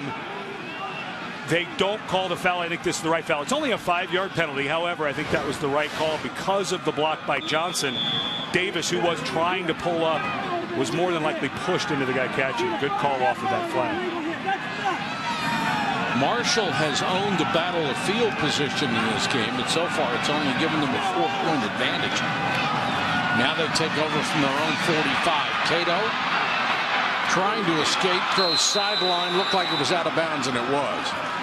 And this is where they want Cato. Maryland defensively, Brian Stewart, the defense coordinator, was saying we want him to roll to his left. When he rolls to his right, that's his throw hand, so he doesn't have to get his shoulder out of the way to throw. But when he rolls to his left, Cato has a hard time turning his body. You can see that ball was inaccurately thrown. But they haven't been able to do it very often. Cato again over the middle to Schuler. Schuler across midfield to the Maryland 48. Be about 2 yards shy, and that's 8 catches for Schuler. You could just the tough time getting those shoulders turned. It's something that Brian Stewart saw when they were studying. They want him to his left. Pass too high for Hoskins. Tried to grab it with one hand. Oh, this is a throw you've got to make.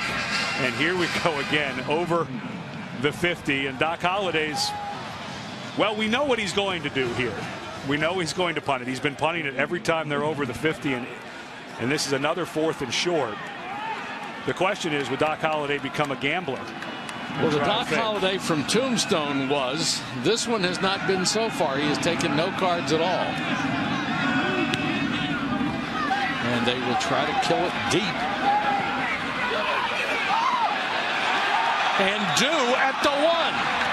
So 3 out of 4 times they have done a brilliant job with this. They nearly got the other one. DeAndre Reeves with a running grab, looked like it was right at the 1 yard line.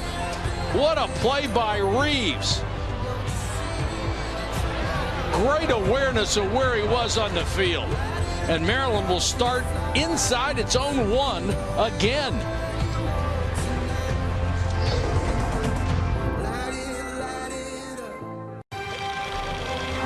The 2013 Military Bowl is brought to you by New Day USA, America's mortgage company. Belk, the home of modern Southern style. Visit Belk.com today. And Taco Bell, sometimes you gotta live Mas. Both teams were able to take advantage of staying in Washington, D.C. this week. They were given the tour of the Capitol building, one of the great experiences they got to have during their week of activities during the Military Bowl. They'll start at the half-yard line. Ross. Boy, you hate to see a back hesitate while he's still in the end zone, but he was looking for any kind of running room, and Ross gets it out to the 1. Well, and this ball pegged inside the 1 for the 3rd time today by Marshall. I think one of the things, boy, that is a lot of hesitation inside your own end zone. But I think one of the things that Randy Edsall is going to want to work on in spring ball is fair catching the ball on punts before it hits the ground and rolls inside the 1. Maryland has run away from these punts, and if anything, you want to fair catch them on the 10 so you're not constantly backed up to your own end zone. From the 1. Straight up the middle this time with running room for Ross, and just tripped up. It could have been a huge play. Darrell Roberts got him. This had all the looks of a 99.5-yard touchdown, didn't it? We mentioned Roberts, the young man who missed the championship game against Rice, but he gets the sweep. I'm not so sure that Montarius Love, the corner who was coming off, doesn't chase down Ross, but Ross does have a longer stride and can start to stretch it out a bit in the open field. First down at the 13. This would be huge for the Terps, if nothing else, than to flip the field. Fly sweep to Jacobs, and he doesn't get much. They extended the play, and Bazzi took him to the sideline, took him out of bounds. Well, this is that speed that Doc Holliday and his staff have done such a terrific job of recruiting, not just all over in the kind of mid-Atlantic region, but also down into South Florida and those areas. That an undersized defensive end, and Bazzi at 220 pounds, he chased down Jacobs pretty easily. Jaquil Vay, number 34, checks in for the first time. Instead, they go to Steinbaugh, the tight end. And Steinbaugh, who was having a fine season before he injured his knee about halfway through, is brought down by Montarius Lovett. And the injured player is Corey Tyndall for Marshall. And that'd be a huge loss for Marshall. Tyndall, you mentioned earlier in the broadcast, the co-freshman of the year in Conference USA with Nico Marley, the linebacker from Tulane. He's a guy that Chuck Heater, the first-year defense coordinator at Marshall, told us could play anywhere. Very lucky to get him in recruiting.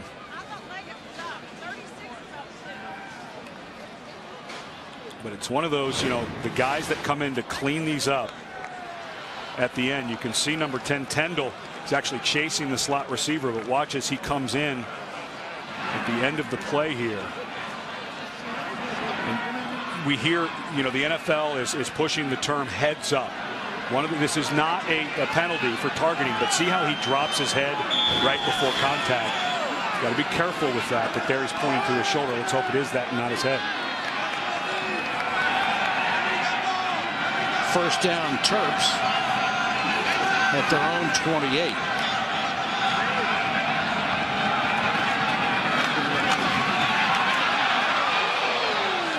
Vay gets to the 33-yard line. He's got some real quickness to him. Not as big as the other tailbacks, only 5'9", 181. Well, but because of that speed, Mike Loxley, the offensive coordinator, has been building some packages for him, trying to get him more involved. This is a nice run to get here in a bowl game. Brown, nice fake.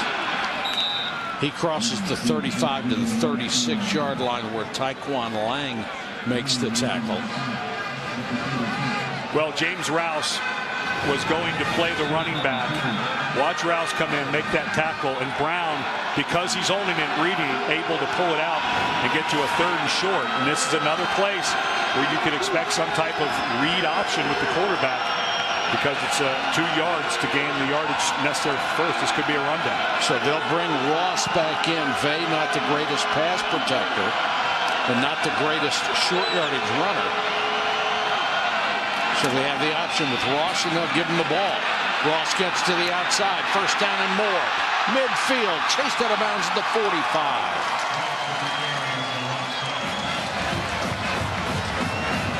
And because Marshall they slid defenders over to the side of Ross.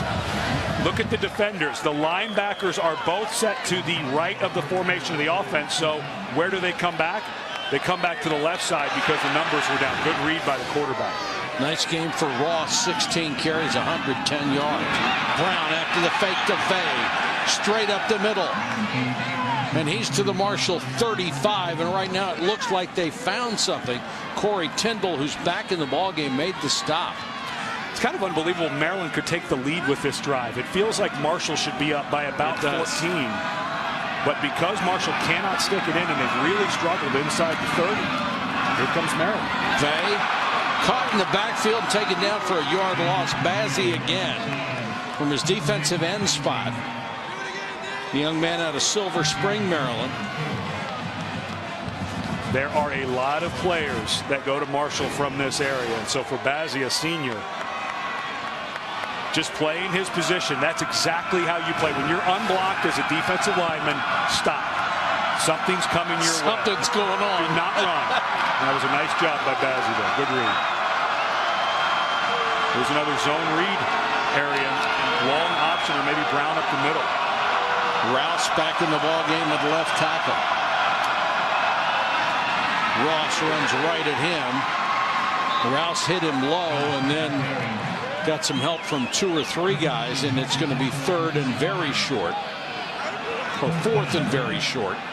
And this is right on the edge of range for Brad Craddock, but I think this is a place with 4th and short. Just go straight ahead quick. Nice call.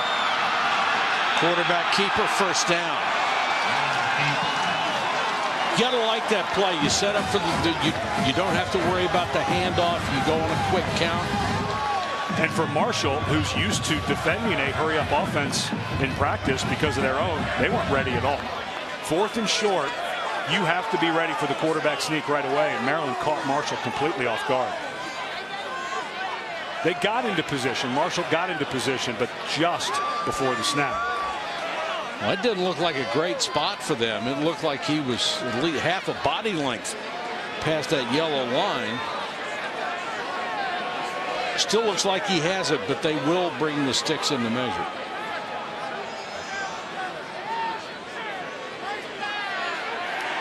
And it is first down by the length of the football.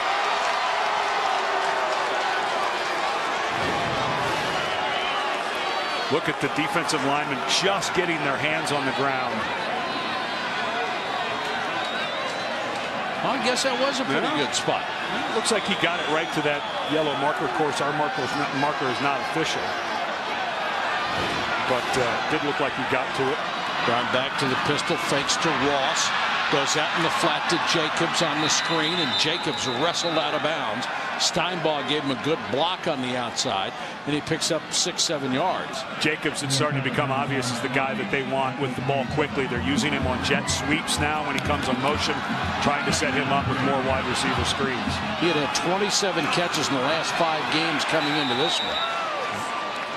Ross doesn't have a chance on this one as he's dragged down to the line of scrimmage. Here's Janine. Well, guys, and that's one thing that the Marshall defensive coaches have really been emphasizing, stopping those perimeter runs of Maryland and also really wrapping up on the running backs, especially Ross. He's just been slipping through way too many tackles, and the Maryland Terps are just getting way too many runs to the perimeter. Janine, this will be the 14th play of this drive as Maryland bidding to take the lead. Brown takes off. Bazzie is there again. Bazzie's made 3 of the last 4 plays. And right as Janine was talking about stopping the edge run, we saw Bazzie use his hands on the play before and knock the offensive tackle back. And that time he gets a sack. And for Maryland, this is right on the range for Craddock, and you're down 4.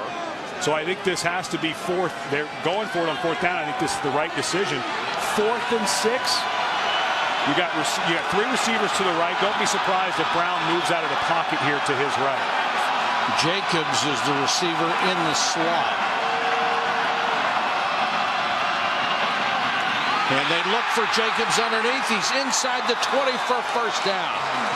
The slot receiver is the guy that's the most difficult one to cover because it's almost impossible to jam him. And they had Marshall had Corey Tendall over there in coverage, and this is just a slant to Jacobs.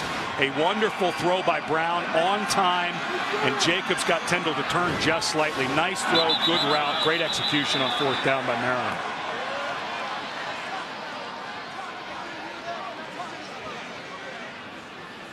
They'll whistle this play dead. Ruling on the field was a catch and a first down. Previous play is now under further review.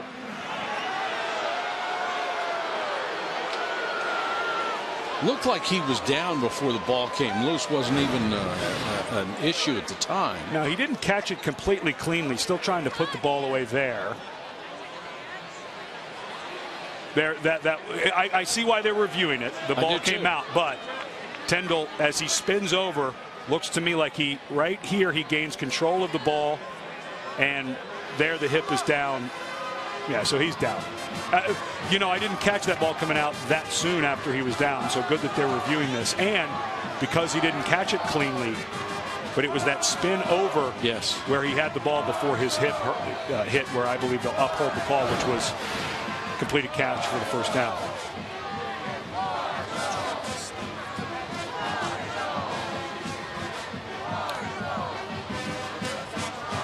But that's one, if you're Doc Holliday, you talk to your defensive backs. It's so hard to teach a defensive back. You can't let a guy cross your face. You can't let a guy cross your face in that slant because you're always worried as a defensive back, the guy running over your top shoulder going upfield. And that time, Jacobs ran a really nice slant route. C.J. Brown put it right on him, right on time. And Tendall, who had okay coverage, had just for a second looked to turn to the outside, and when Jacobs came back to the inside, he couldn't quite make the break. I think that's going to be a big 4th down before this is over. You're down 4. You could have kicked the field goal there. You were in range for Craddock. He's a very good kicker. But I think a nice choice by Randy Edsall, and the opposite choice that we've seen Doc Holliday make on the other side. Yep. In that situation, you think Holliday would go for it, but he's shown 4 times this ball game over on the plus side of the field with 4th down that he'd rather punt. Remember, the ruling on the field is a catch, so they have to come up with indisputable evidence that it was not. And the question becomes, and then the rule is after the play. After further review, the ruling on the field is confirmed. 1st down.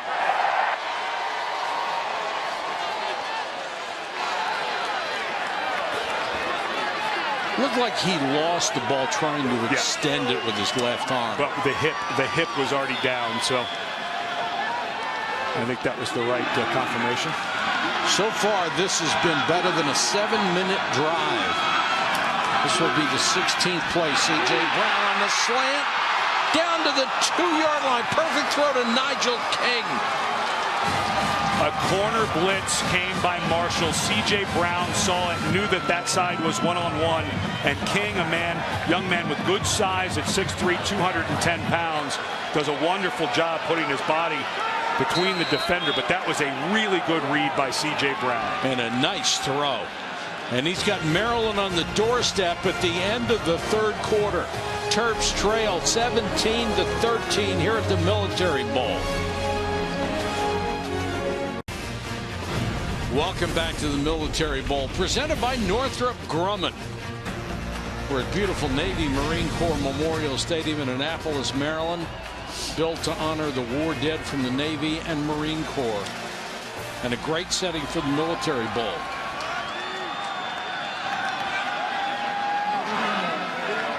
Maryland knocking on the door from the Marshall 2-yard line. 1st and goal.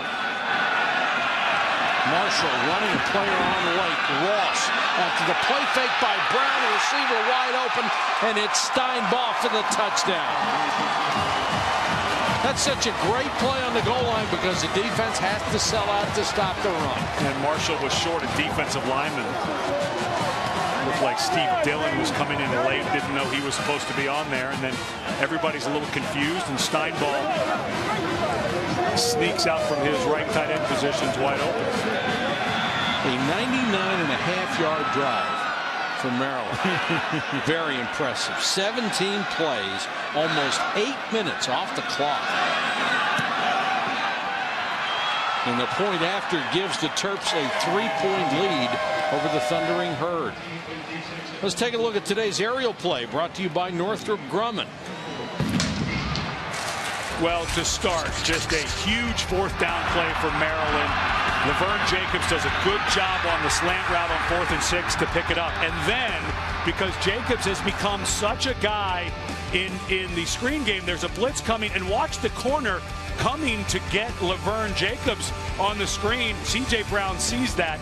Instead of throwing the screen, he comes back to Nigel King that puts him on the 1-yard line. And then Brown finishes it off with the throw to Steinbach. 99.5 yards. We go back to when Doc Holliday decided to punt, and for 3 out of 4 times that Marshall has punted when inside the 50, they've gotten it down inside the 5-yard line, but that time didn't quite work as Maryland puts together a wonderful drive for Randy Edsall. They were also 2 for 2 on 4th down on that drive. Huge plays. So how does Marshall respond? Well, they're starting to cool down a little bit, so see if they've got their ladder going after that one drive. Reeves across the 20, has a seam. Another great cut by Reeves, takes it out to the 38-yard line. Nice return by DeAndre Reeves. Well, we've seen a couple of kicks. We saw William Likely from Maryland almost pop one earlier. Both of these teams have exceptional speed. It was amazing when we were talking to the Maryland coaches. Of course, this is a team in Maryland that played both Florida State and Clemson. And they said that while Marshall doesn't quite have the speed of Florida State or Clemson, they rival them, and that's a mouthful. Taliaferro off the left side across the 40. Stop by Andre Monroe. The nose tackle has been very active today, number 93. Got 8.5 sacks this year from a nose spot. And Andre Monroe, imagine this. Guess what happened to him last year? Blew his knee out, missed all of last year, so he was part of that deal. If you didn't get hurt, you were on the short list. Man, it was unbelievable last year how many guys were injured for Maryland coming right into this year. False start. Offense, number 60. 5-yard penalty. Second down. That's Jaspers, the center. And, you know, Monroe, talking about the type of season he had, we were talking about at the Open. The nose guard for Maryland, Monroe, a guy who on third down with Virginia Tech about to score, made a big sack. Virginia Tech had to kick a field goal in overtime, and that led to the victory for Maryland. A huge win on the road. 2nd and 12 for Cato, who launches one. And getting a piece of it was Schuler, but he was double covered. Likely was right there with him. That is just trust between Cato and Schuler. Have been doing it since grade school, making plays like that. But you throw into double coverage, your odds go way down. And watch Likely, a young man that this staff from Maryland is so excited about. Excellent job. Found the ball, went up, made a nice play on it. Eyes were on it the whole way. Good body control. I can see why they like this young guy. Likely at 5'9", Schuler at 5'7". And Schuler got the better, or Likely got the better of Schuler. Cato. At the last minute, throws downfield complete. Again, he finds Wilkins. That's about the 3rd time he has scrambled and found Craig Wilkins, the 6-foot junior. And which way does the quarterback roll when the pocket breaks down? To his right, as Whitfield came off the end, beating the right tackle Niemeyer. That was the one thing that Brian Stewart, the defense coordinator, did not want to see, is Cato move to his right and get off script. Those are the plays that you feel like you've got it beat, and he beats you. Cato again, this time to Hoskins, the tight end. 6 straight times Marshall has moved into Maryland territory and have yet to get any points out. They have not scored since the 9:27 mark of the 2nd quarter. And Ed, back to echo your point, they have spent so much time in here, you just get the feeling that Marshall's ahead by a couple of touchdowns, when in reality they're down by 3. But I think the one thing that Maryland has done is they've not let the ball go over their head, so they're making Marshall, who loves to throw the ball downfield, get into the short field. Well, now you don't have as much vertical stretch. Look how many people Maryland has around the line of scrimmage now. Cato floats one for Hoskins. He had to turn the other way, and when he turned back, the ball had already gone by him. Boy, they had exactly what they wanted. Anthony Nixon, the safety, was up, working one-on-one on Hoskins. Big 3rd down here. If you don't get it, it's a reasonably makeable field goal range.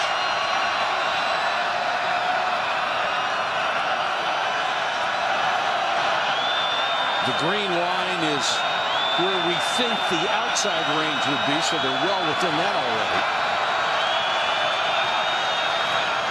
Blitz coming. They pick it up, the pass to the outside to Schuler.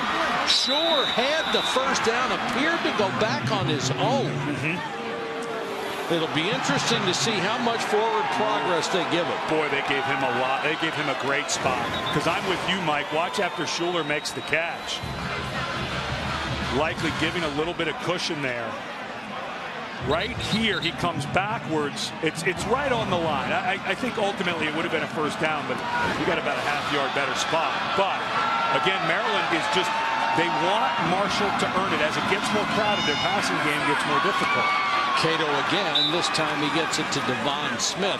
I think they were really lucky on that spot. I think it probably would have been right at the sticks there. But for Brian Stewart, as bad as they've played in the secondary times today, they have really locked down, and it's because Marshall, without that vertical stretch now, just too many bodies. Talafaro, touchdown Marshall. They have been so good running him up the middle in this situation, in this part of the field, and Marshall responds immediately to Maryland regaining the lead.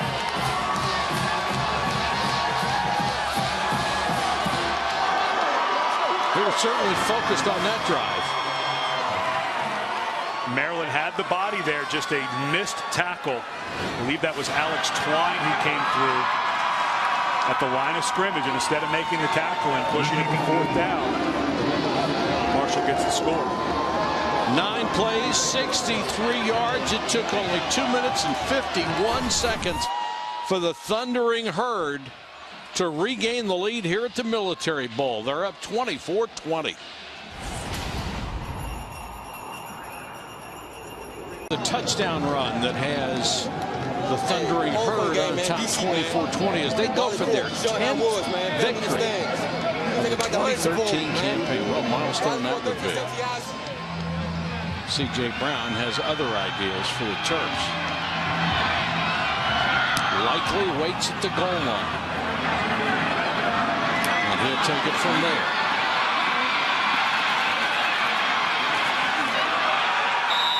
.17-yard line and no more. Check in with Reese Davis. Reese, what do you have?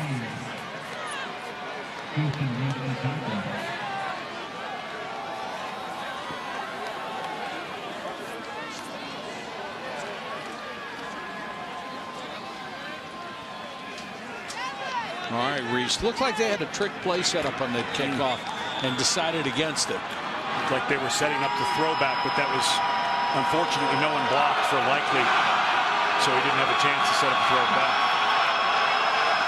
Well, spotted at the 16, and C.J. Brown will start from there. Keeper cuts it back across the 20, dives out to the 23. Here's Janine. Well, guys, after Maryland's 99-yard touchdown drive in their last series, Marshall defensive coordinator Chuck Heater gathered his entire defense, the first time I've seen him do this all day, and he started yelling at them about mental errors and getting their minds in the game and not leaving tight ends unblocked. And freshman linebacker Stephen Houston bore the brunt of it, after which the entire defense was patting him on the back and cheering and clapping and boosting him up. All right, Janine, they need to be fired up the rest of this quarter. They only lead by 4. Ross to the outside. And Ross pulled down. Nice solid tackle by Neville Hewitt. And the Marshall sideline was awfully excited by that tackle from Hewitt, although it picks up the first down. And now Chuck Heater's defense, they've got to be getting a little tuckered here. That last drive, 9.5 yards is no joke for as long as Maryland took. And I know they got excited about a sideline tackle there, but that's another first down in Maryland. Little swing. Ross almost made a great catch. Then it bounced out of his hands. Couldn't get it the second time. Gary Thompson putting on pressure.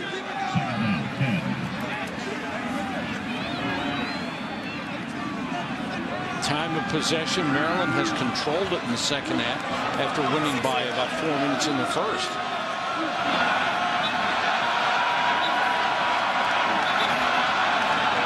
Second and 10. Brown has Ross with him to the left in the backfield.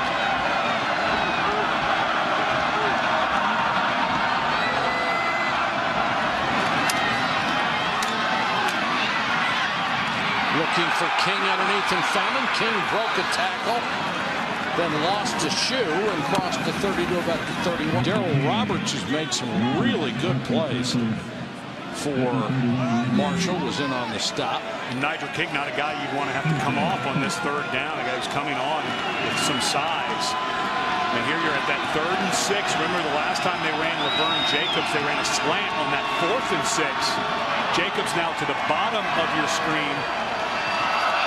And up to the top is Malcolm Comer. This would be the area where you look for that slant. The corner set way inside, the nickelback way inside that slot. Now they'll send him in motion, and C.J. Brown on the keeper avoids one tackle, tries to extend his arms, got to about the 35-yard line. It's going to be short. Well, the pulling offensive lineman got knocked off of his track. This play was really close to going the distance, but C.J. Brown could not get going around that offensive lineman, and it looked to me like when he stretched the ball, he got a bit more than this spot. It was tough to tell. He may have been out of bounds before he got his arm extended. And now Renfro will punt. High, short kick. Fair catch made at the 30 by Devon Smith. 34-yard kick. Pretty good field position.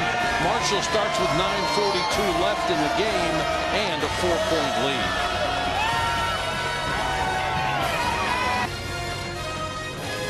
The 2013 Military Bowl is presented by Northrop Grumman. Northrop Grumman, the value of performance. And in part by Cadillac. And the Quicksilver card from Capital One. Earn 1.5% cash back on every purchase. A new setting for the Military Bowl, and it seems to be perfect. Navy Marine Corps Memorial Stadium here in Annapolis. The game had been played since its inception at RFK, and I think this is a lot better. The kids get a chance to tour D.C. and then come up here the day before the game and enjoy Annapolis, which is as nice a little city as you will ever find. And one of the Terps is down. No, that's number 53, L.A. Gorey, who's getting the start as Cole Ferran still struggles with a shoulder injury. Gorey getting the start today. So Maryland team that we saw lose running back Albert Reed earlier in the game, have not seen him back. The team doctor might be the MVP the last 2 years. It really, if you have not followed Maryland football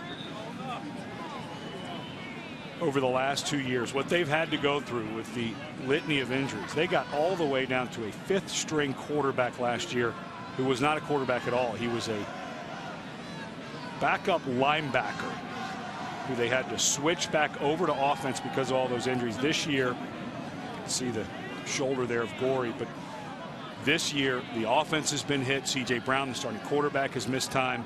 They lost their 2 best wide receivers 5.5 games into the season against Wake Forest, and now maybe taking another depth hit with Gorey. Good to see that he's up under his own power. Kevin Anderson, the athletic director for Maryland, defended Randy Edsall from an article written by a blogger this week who said Randy Edsall's job might be in jeopardy if he did not win this bowl game. If you actually look at what Maryland has done the last 2 years with all those injuries, and you're thinking of firing Randy Edsall, you got to think about giving him a raise instead. Cato scrambling and swallowed up at the 31-yard line.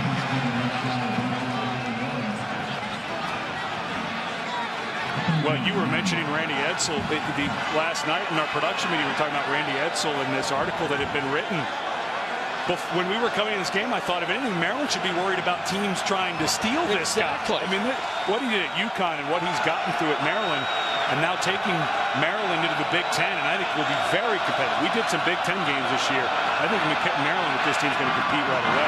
Terps trying to force a 3 and out, but they can't because Gator Hoskins is there again. And a perfectly thrown ball from Cato for Hoskins' 4th catch. He's out of Gainesville, Florida. Hoskins just goes right down the middle to safety number 20. Anthony Nixon has to get some depth and can't come back until late. Taliaferro nowhere to go. And the stop made by Matt Robinson has been very active today, not only against the run, but in pass coverage. Gator Hoskins, the tight end for Marshall, such a big day for him. Because as a senior, obviously, NFL scouts watching, you get to play against the team Maryland from the ACC. Had a good game earlier in the year against Virginia Tech. That tape against opponents from bigger conferences really helps at the next level. This one is caught by Frohnapple. A diving fingertip grab at the 42. Terrific catch by Eric Frohnapple.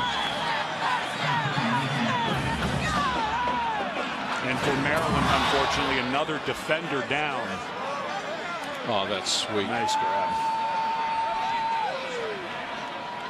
The other thing about Hoskins, he is so good in the red zone. He led all tight ends in the country coming into this game with 13 touchdown catches. has another one in this game. And we will check out yet another Maryland injury when we come back. Only 7:51 to go. Marshall leads Maryland by 4.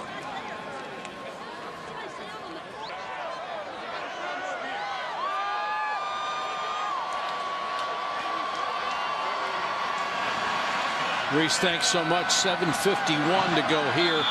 The injured Maryland player Darius Kilgo able to get off the field into his own power. Taliaferro swallowed up at the line of scrimmage. Andre Monroe again. Big number 93 has been very active.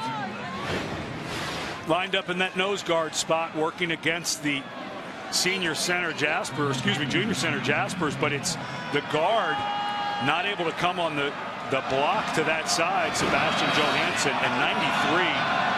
Andre Monroe has had a wonderful second half for Maryland.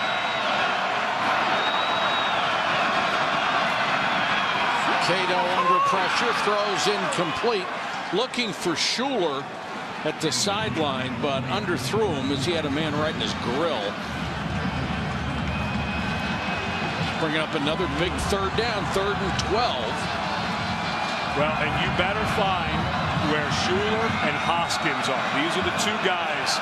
If you're Brian Stewart, the defensive coordinator, Schuler on the slot down here, Hoskins up around the line of scrimmage up there at the tight end spot. Those are the two guys I'd be watching on this down if I were Maryland.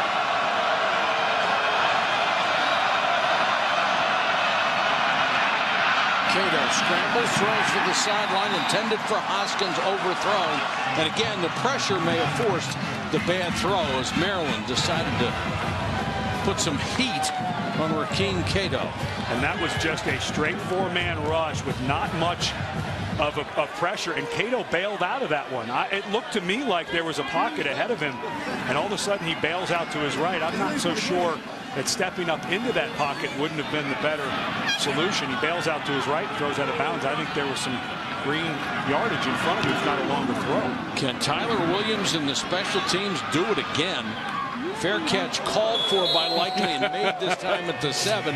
And he was thinking the same way you had been thinking before. Yeah, I'm pretty you sure. got to make that catch and not let it bounce down to the 1. Tonight, Capital One Bowl Week continues on ESPN. 2 more big games after the conclusion of our contest. The Texas Bowl with Syracuse and Minnesota. Then at 9:30, the Fight Hunger Bowl, BYU and Washington.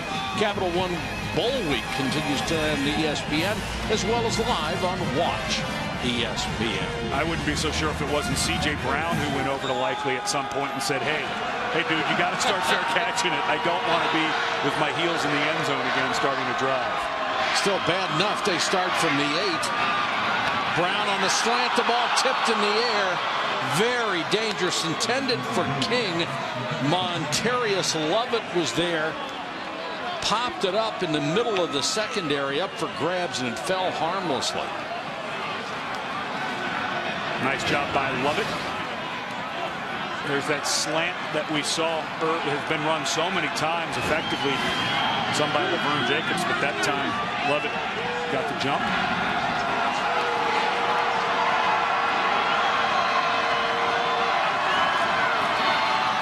Ross lost his balance and went down at the 10.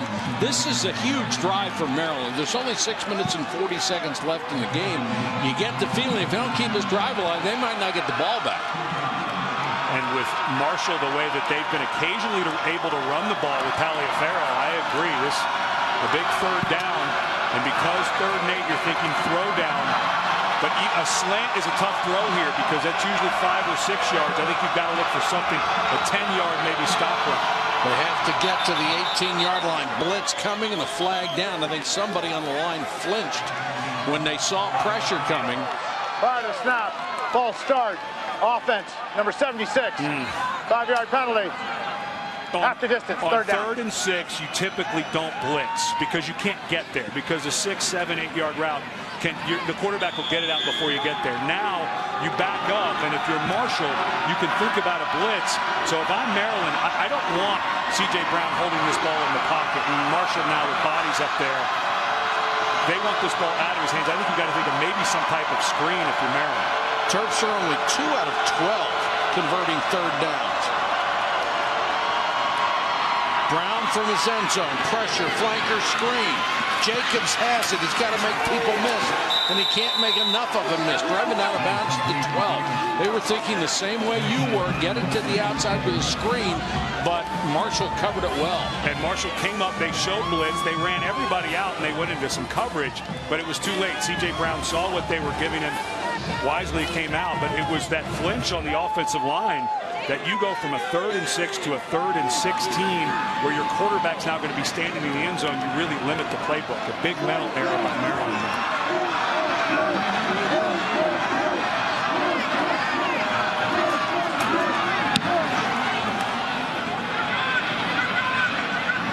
Reeves from the 42 makes the first 2 guys miss and gets it back to midfield.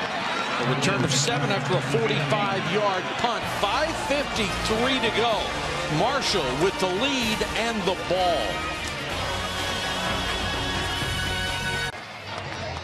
Tomorrow, Capital One Bowl Week has you covered all day. A marathon of football, first at noon, Rutgers, Notre Dame, then at 3:20, Cincinnati, North Carolina. At 6:45, Miami of Florida against Louisville. Then at 10:15, we'll wrap it up with Michigan and Kansas State. Capital One Bowl Week tomorrow, all afternoon, all night on ESPN, as well as live on Watch ESPN.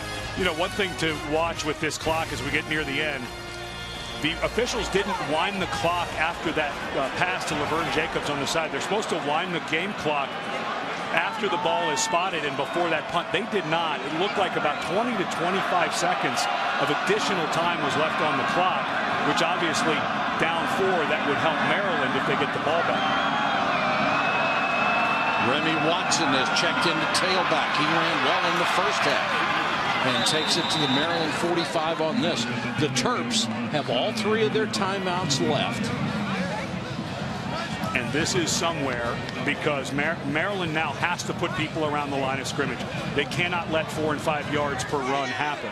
They have lived in Maryland territory, and yet only 24 points to show for it. But for Maryland, obviously you got to start stripping the ball out. But the one thing you have to be very careful about, as aggressive as you want to be when the guy has the ball, watch the play fake and something going over your head. Watson, Burrows straight ahead. First down at the 35. The clock will stop temporarily. Don't have to go too much further to be in field goal range. And I think if you're Marshall, now this is a hurry-up offense. They do like to go with pace. But I think you've got to start thinking about working that play clock down. Here, 20 seconds. I think you want to be inside of 8 or 7 seconds when you snap this ball every time if you're Marshall. You're up 4. Watson again. This time hit high and dragged down. May lose a yard. And again, Monroe, the nose man. Outstanding game defensively. Approaching the 4.5-minute mark. Let's see what Marshall does here with that play clock. Of course, they go up, and a lot of teams do this. They fake the snap so they can see what the defense is doing and go back. But let's watch right here. This is that play clock. Let's see how much they're eating away trying to milk this down. Need about another 10 yards to think about Haig. Cato pressured and throws it to the sideline, incomplete. That'll stop the clock. 4:05 left to go. So I think the #1 focus Marshall has to have is getting that first down rather than burning the clock right now. They need to keep the ball.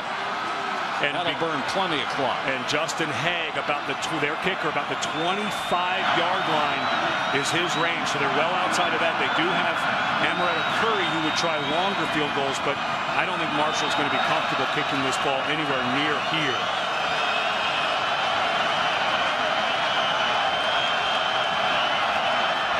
Cato on 3rd and long. Down the middle, complete to Hoskins. Inside the 20, to the 15, still on his feet inside the 10. First and goal, thundering herd. What a pass by Cato. What an effort by Hoskins.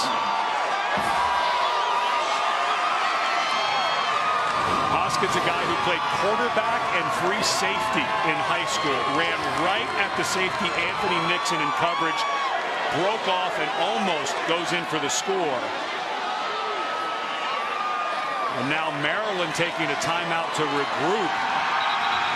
And for Maryland, the question becomes, with 3:47 left, do you let Marshall score? And you're down 2 scores. If Marshall starts to eat the clock here, eat the clock here, eat the clock here, and go up 2 scores, I think that's why they have used the timeout. They have decided to take their stand here, use their timeout, hope to hold them to a field goal. If you give up the touchdown, it's probably lost anyway. 2 programs making their BCS debut New Year's Day. Bryce Petty leads number 6 Baylor's nation-leading offense into the desert against number 15 Central Florida, led by quarterback Blake Bortles. The Tostitos Fiesta Bowl, New Year's Day at 8:30 p.m. on ESPN. So you've used 1 timeout, you've got 2 left. So Marshall's not going to be able to run, say, more than a minute's worth of clock, a minute 15. If they have to get the field goal, then you've got plenty of time left. Yeah. My worry would be about Maryland, though, if you eat up a minute, minute and a half here, then give up the touchdown, you have enough time to overcome 2 scores. No. Cato floats it for the end zone, touchdown to Hoskins. What a great play call. I mean, who in this building would believe you would throw it on 1st and goal when the idea is you run the ball, take time off the clock, force Maryland to call the timeout. What a great play call, and then they executed it perfectly. Flag is down. Excessive celebration. Unsportsmanlike conduct. Offense, number 26. Penalty will be enforced on the ensuing kickoff. And that's a pretty big penalty. It is. 3:42 left. You're down.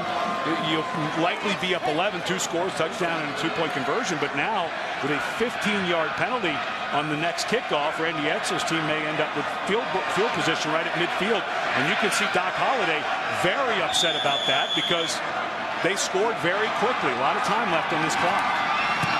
Don't you think this has become too much of the no-fun zone? Yeah, a bit. But what a play by Cato, what a play by Hoskins. And whoever made this call, this was a brilliant call. And Hoskins, just a guy who, you have a safety in coverage.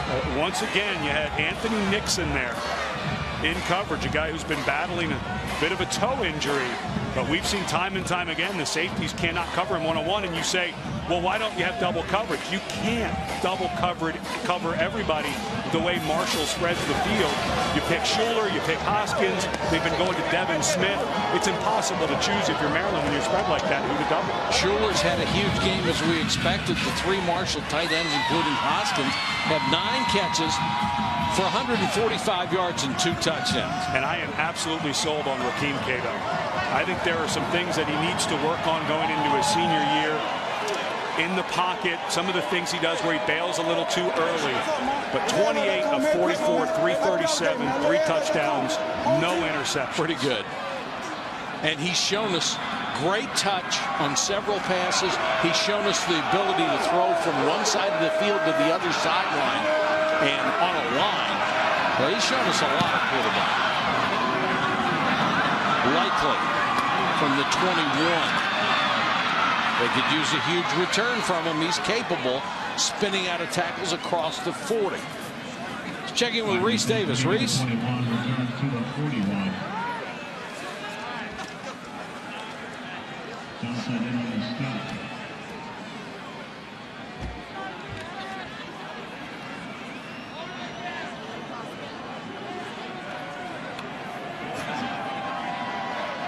All right, Reese will stand by for that. 3:34 to go.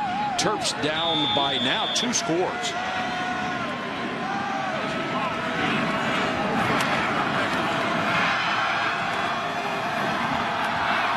Two timeouts and 3:34 left for Maryland. 2-man rush. And pressure anyway. Now Brown will keep it and get out of bounds. Rouse had a thought of drilling him and then decided better said, I'll just grab and hold him up. No, I loved your call that it was a two-man rush. Yeah. You're down. You're up 2 scores with 3:25 left. Chuck Heater is saying the only way we lose is if we give up a big touchdown right now. If Maryland picks up 25 or 30 yards, they'll be in field goal range. He'll be okay with that. But he doesn't want one going long here. And then an onside kick and see what happens.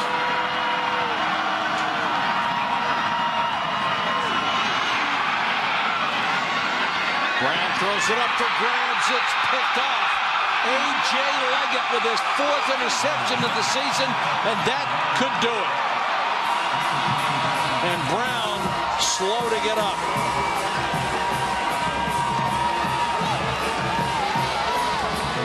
That is the first turnover of this ballgame, and he just threw it up for Edatawa into double coverage. It looked like Brown just was heaving this because he felt like they needed it all. Takes a shot right to the midsection, but he was looking this way, and you could tell right from the start that there was going to be safety help to Edatawa's side. Edatawa, the guy who has been able to stretch the field for Maryland, averaging almost 19 yards a catch, so Marshall clearly wanting to defend him. Not much of a hit there. I wonder if it was his hand maybe that got caught in between, but that's a throw you'd want to have back. No reason to try to get it all right there. Down 2 scores, just over 3 minutes and 2 timeouts. You weren't out of the ball game just yet. Taliaferro will take it up to the 28. And now Marshall does need a first down. They cannot run this clock out completely. We go back to that New Mexico Bowl when Washington State didn't take knees at the end of the game when they could have taken a knee and fumbled the ball. It was the only way they could let the opposition back in. Colorado State ended up coming back and winning that game after the fumble on the kickoff. But they're Marshall not in that situation, needing to run offensive plays now, not able to take a knee. Maryland has used its 2nd timeout, and Doc Holliday and his kids on the verge of a 10-win season. Outside of the conference championship game against Rice, where they fell flat by their own admission, this team had a chance to win 13 of 14 games this year. It's a heck of a season. And they only lose 4 or 5 players. Yes. We were talking about their depth chart, and they were laughing at how young they were and how far they've come. So imagine the additional practices played into good competition in Maryland. How does this set Marshall up for next year? And Doc Holliday knew it would take time, and he has built this program beautifully. Let's go to Janine Edwards. Well, guys, one of the most active and most important players on this Maryland sideline today has been a guy that wasn't even playing. Injured cornerback Dexter McDougal has missed most of the season with a shoulder injury. But Randy Edsall has been so moved by the way he's contributed to the team, and he's contributed all day today, coaching his teammates up throughout this entire game. But Edsall said on the morning of the team banquet last week, he decided to create an award for McDougal to honor his work ethic, his unselfish nature, the way he has instilled confidence in his teammates despite being able to play. He created the Dexter McDougal Ultimate Team Player Award, and he kept it a secret from everyone, including McDougal, who said he was so moved and touched by the honor and received a standing ovation. I mean, Janine, that's a great story. How many kids, knowing they're hurt and going to be out for the rest of the year, never miss a practice, never miss a meeting? They're there for every road game. I mean, he was the ultimate team player. That's a great move by Randy Edsall. Brian Stewart, the defensive coordinator, who also coaches the secondary, is blown away at how often McDougal was around. Quarterback draw, and he was trying to coach up some of his teammates earlier in this game, and they're going to listen because he was a terrific player. That was when Brian Stewart said we lost this guy. Not only did we lose a guy who was playing some of his very best ball, there he's coaching up William Likely, one of the replacements, and true freshman who's played well.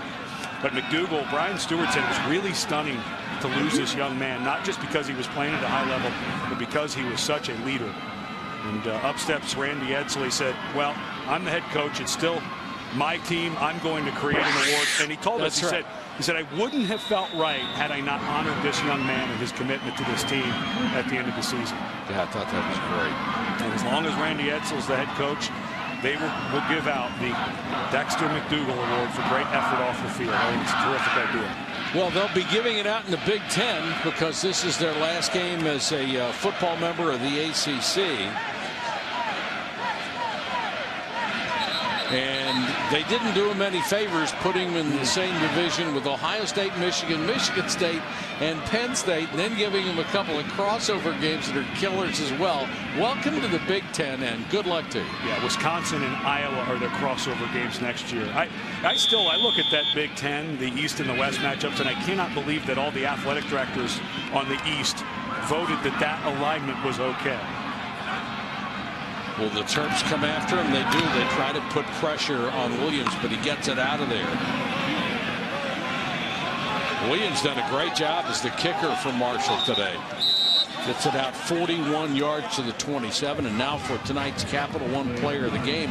He was one of the candidates for it, but Rakeem Cato, 337 yards, 3 touchdowns, 28 out of 44.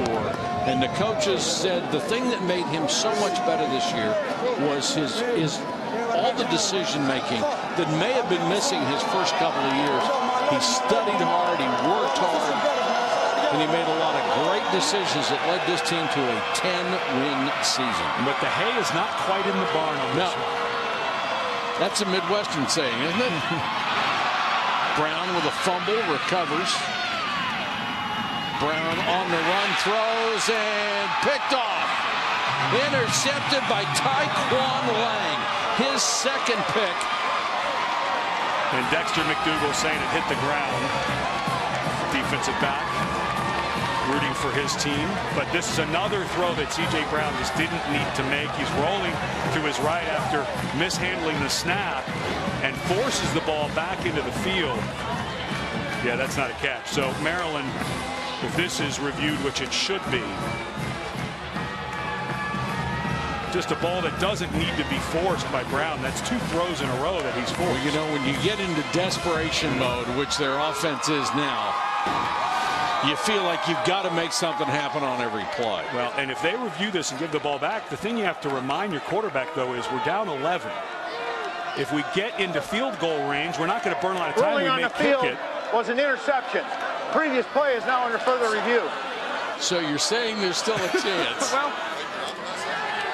how many times, if you watch that Colorado State, Washington State, the Gildan, New Mexico Bowl, you would have thought that game was over with 4.5 minutes left. All Washington State had to do was take knees. So things crazy, they not just happen in college football, they happen in bowls all the time. But to me, that ball indisputably hits the ground and therefore is not an interception. And it was Dexter McDougal, the defensive back on Maryland's side, who was saying that ball hit the ground. So Maryland not dead yet. There's the ball hitting the ground. And unlike when we saw Laverne Jacobs earlier, remember it looked like Jacobs may have had a hand underneath of it. Clearly Lang not able to control that. But I think for Maryland's offense, the way they played in the last 2 drives, it felt like they needed to make all of the plays in one play. Can they regroup with 1:35? I know they're out of timeouts, but remember in college football, there's so many things that get the clock to stop inside of 2 minutes. Out of bounds, incomplete pass, first downs. And really, when you're down by 11, if you can get within field goal range, you go ahead, kick the field goal. And Craddock, there's no wind in the building. Craddock, the kicker for Maryland, he's got some range. 55, 56 yards. So you start getting close to that 40-yard line and you can think about a field goal. So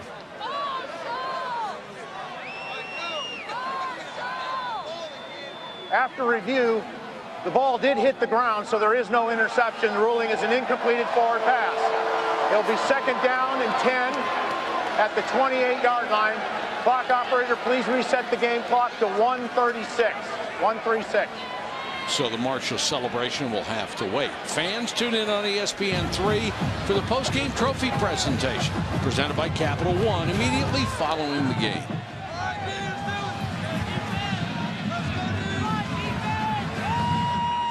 And it looks like Marshall is going to collect the hardware. 2nd and 10 for Brown.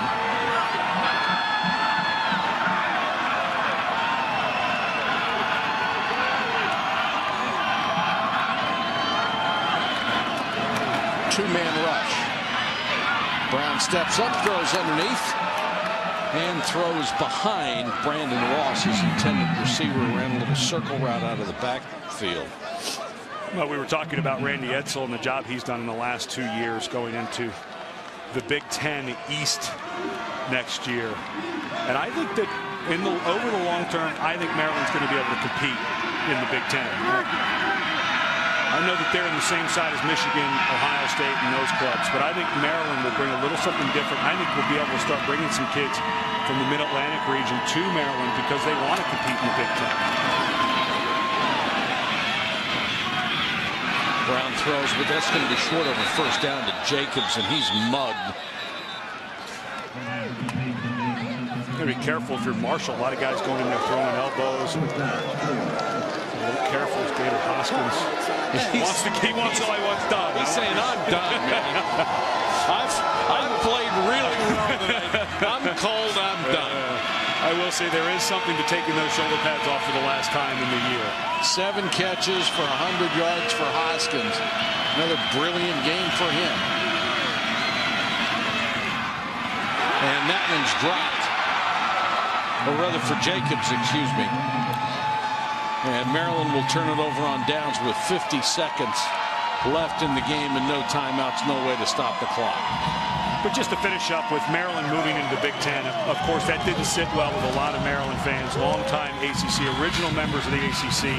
It seems like a geographic bad choice, and I think for their Olympic sports, in my opinion, I do think it was a long-term bad decision to go into the Big Ten. However, I think Randy Edsall and the way he builds a team and what they're starting to sell to kids in the Northern Virginia, D.C. area is, okay, you can go play in the ACC and it's a good league, but if you come with us, you get to play against teams like Michigan, Ohio State. And I think in talking to Randy Edsall, they're starting to be able to sell that to some of their recruits. So I think football-wise, I think Maryland's going to do fine in the Big Ten. I think it's the other sports that will suffer. Well, we both know a lot of Maryland alumni, and there was great outrage when that decision was announced. They felt it wasn't vetted very well before it was announced. Some of that may have muted since then, but still a lot of people upset about the move at all. But just speaking about football, I think Maryland will do well. And how about for Marshall? Double their win total from 2012.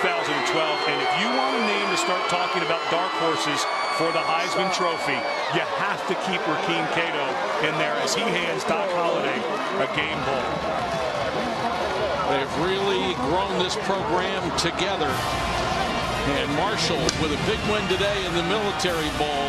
It'll be a nice trip back to Huntington, West Virginia. Once again, our final score, Marshall 31, Maryland 20. And now we send you to Houston, Syracuse, and Minnesota in the Texas Bowl.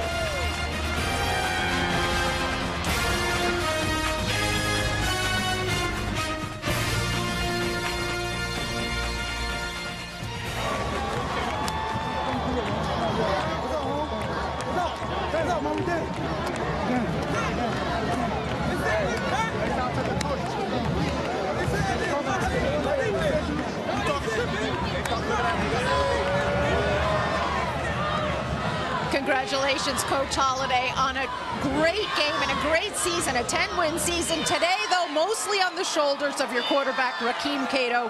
What impressed you most about his play and his decision-making? Well, I told you at halftime, if I want somebody on my side, I want him because he just makes great decisions. He's a really good player. He's a leader, and you know what? We had to make a play. He found a way to make one. Tremendous turnaround by your defense this year. Tell us what impressed you most about their play today. Well, I thought they did a great job of tackling in space. We got pressure on the quarterback, and I can't give enough credit to Chuck Heater and that defensive staff. And, you know, we had about 12 new faces out there. There are some really good players, and you know what? They're all back, so that's a good thing. After a disappointing loss in the Conference USA title game, you have now won your 10th game this season.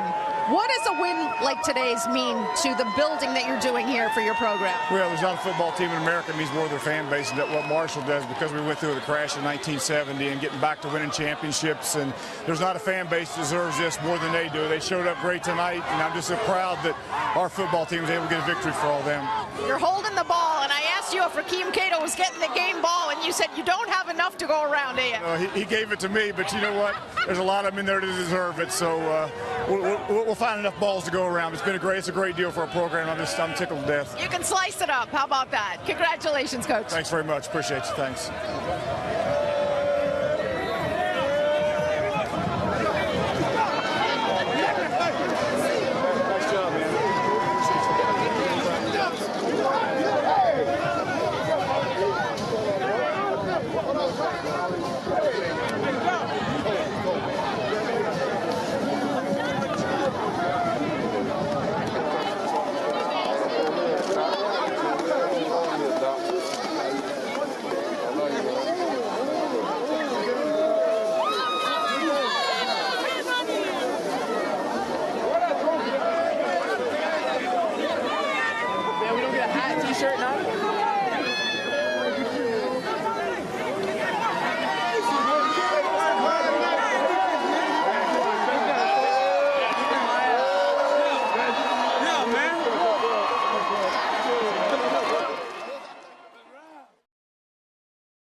This is the Quicksilver Cashback card from Capital One. It's not the fumbling around with rotating categories card. It's not the getting blindsided by limits card. It's the no game playing, no earning limit having, keep on throwing, give me the ball and I'll take it to the house cashback card. This is the Quicksilver Cash card from Capital One. Unlimited 1.5% cash back on every purchase, everywhere, every single day. So let me ask you, what's in your wallet? Welcome to the ESPN3 post-game presentation presented by Capital One.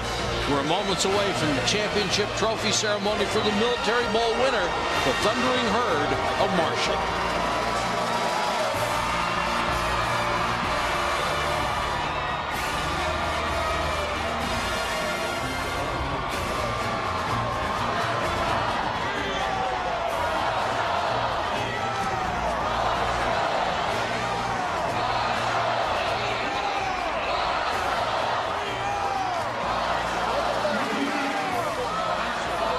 Finish, and first a great hand for the Maryland Terrapins.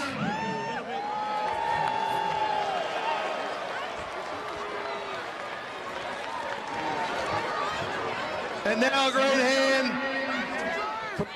to the Thundering Herd, who are going along and thanking their fans for a great showing in D.C. this week and a great showing on the field here at Navy Marine Corps Memorial Stadium.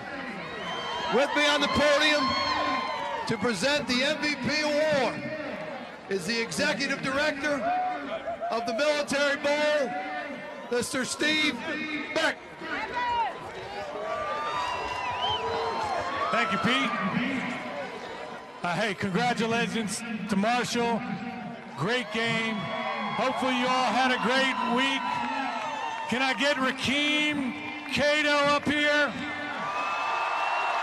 337 yards, 3 touchdowns. Great game. Our MVP, Rakeem Cato.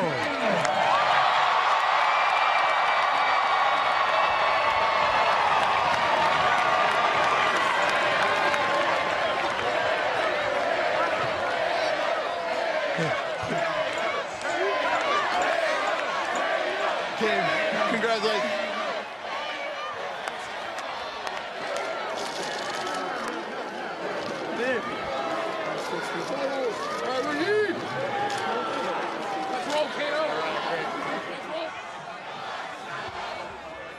Don't go anywhere yet, Rakeem.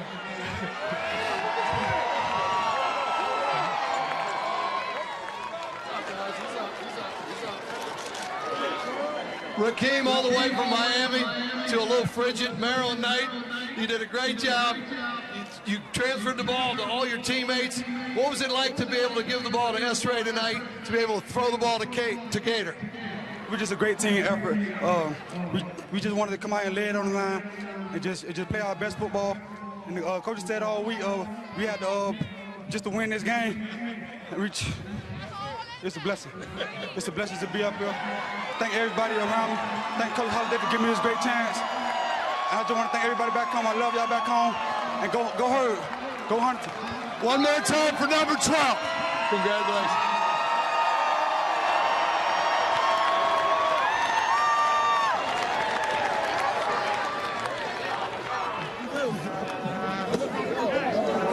None of this happens without our sponsor, our naming sponsor for the Military Bowl, and that's Northrop Grumman.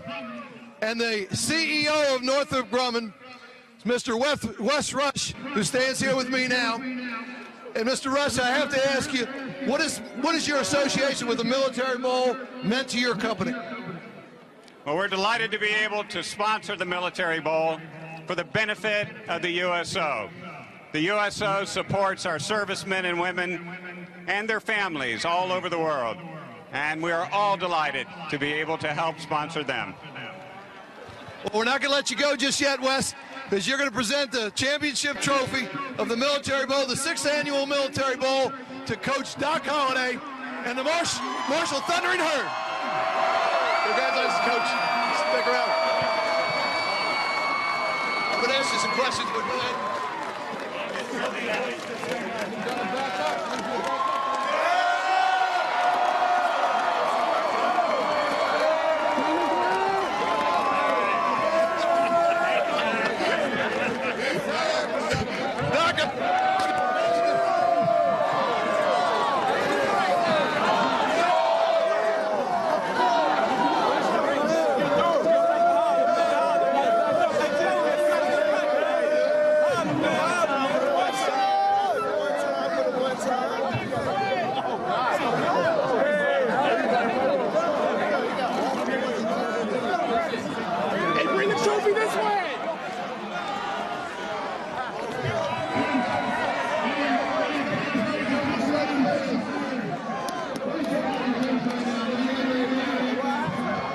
Premature there. I was a little nervous there, but I'm just so happy for our fan base, so happy for our players. You know, the coaches kind of got out of the way and let them play. I'm just proud of them. You're so fun to watch, Coach. You're so fun to watch. Your defense, tremendous improvement. One of the most improved defenses, if not the most improved defense in the country. A great stand down at the goal line at this end late. Couple interceptions late. What does this mean to your program, Coach, going into the offseason? Well, it's huge. You know, our fan base, we got the greatest fan base in America, and there's not a program in America that means more to their fan base than what Marshall does. And just proud to be able to deliver this win for them. To get 10 wins, got a lot of players back, and it'll get a lot of momentum going into next season, send the seniors out the right way. So many people happy for you, Coach. You paid your dues. What a great program. What great support. It's a perfect marriage. Congratulations. Go enjoy it with your players. I will. Thank you very much. Appreciate you. Thanks, Doc.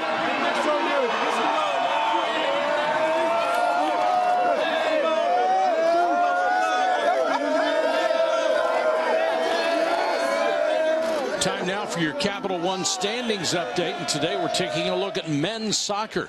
Congratulations to Notre Dame after winning their first championship, defeating Maryland 2-1 in the Men's College Cup final. With the win, the Fighting Irish earned 60 points in the Capital One Cup standings, while the Terps received 36. Virginia finished third and earned the Cavaliers 30 points. For an updated look at the complete Capital One Cup standings, log on to CapitalOneCup.com. Thanks for watching the Military Bowl post-game trophy ceremony presented by Capital One. And so long from Annapolis, Maryland.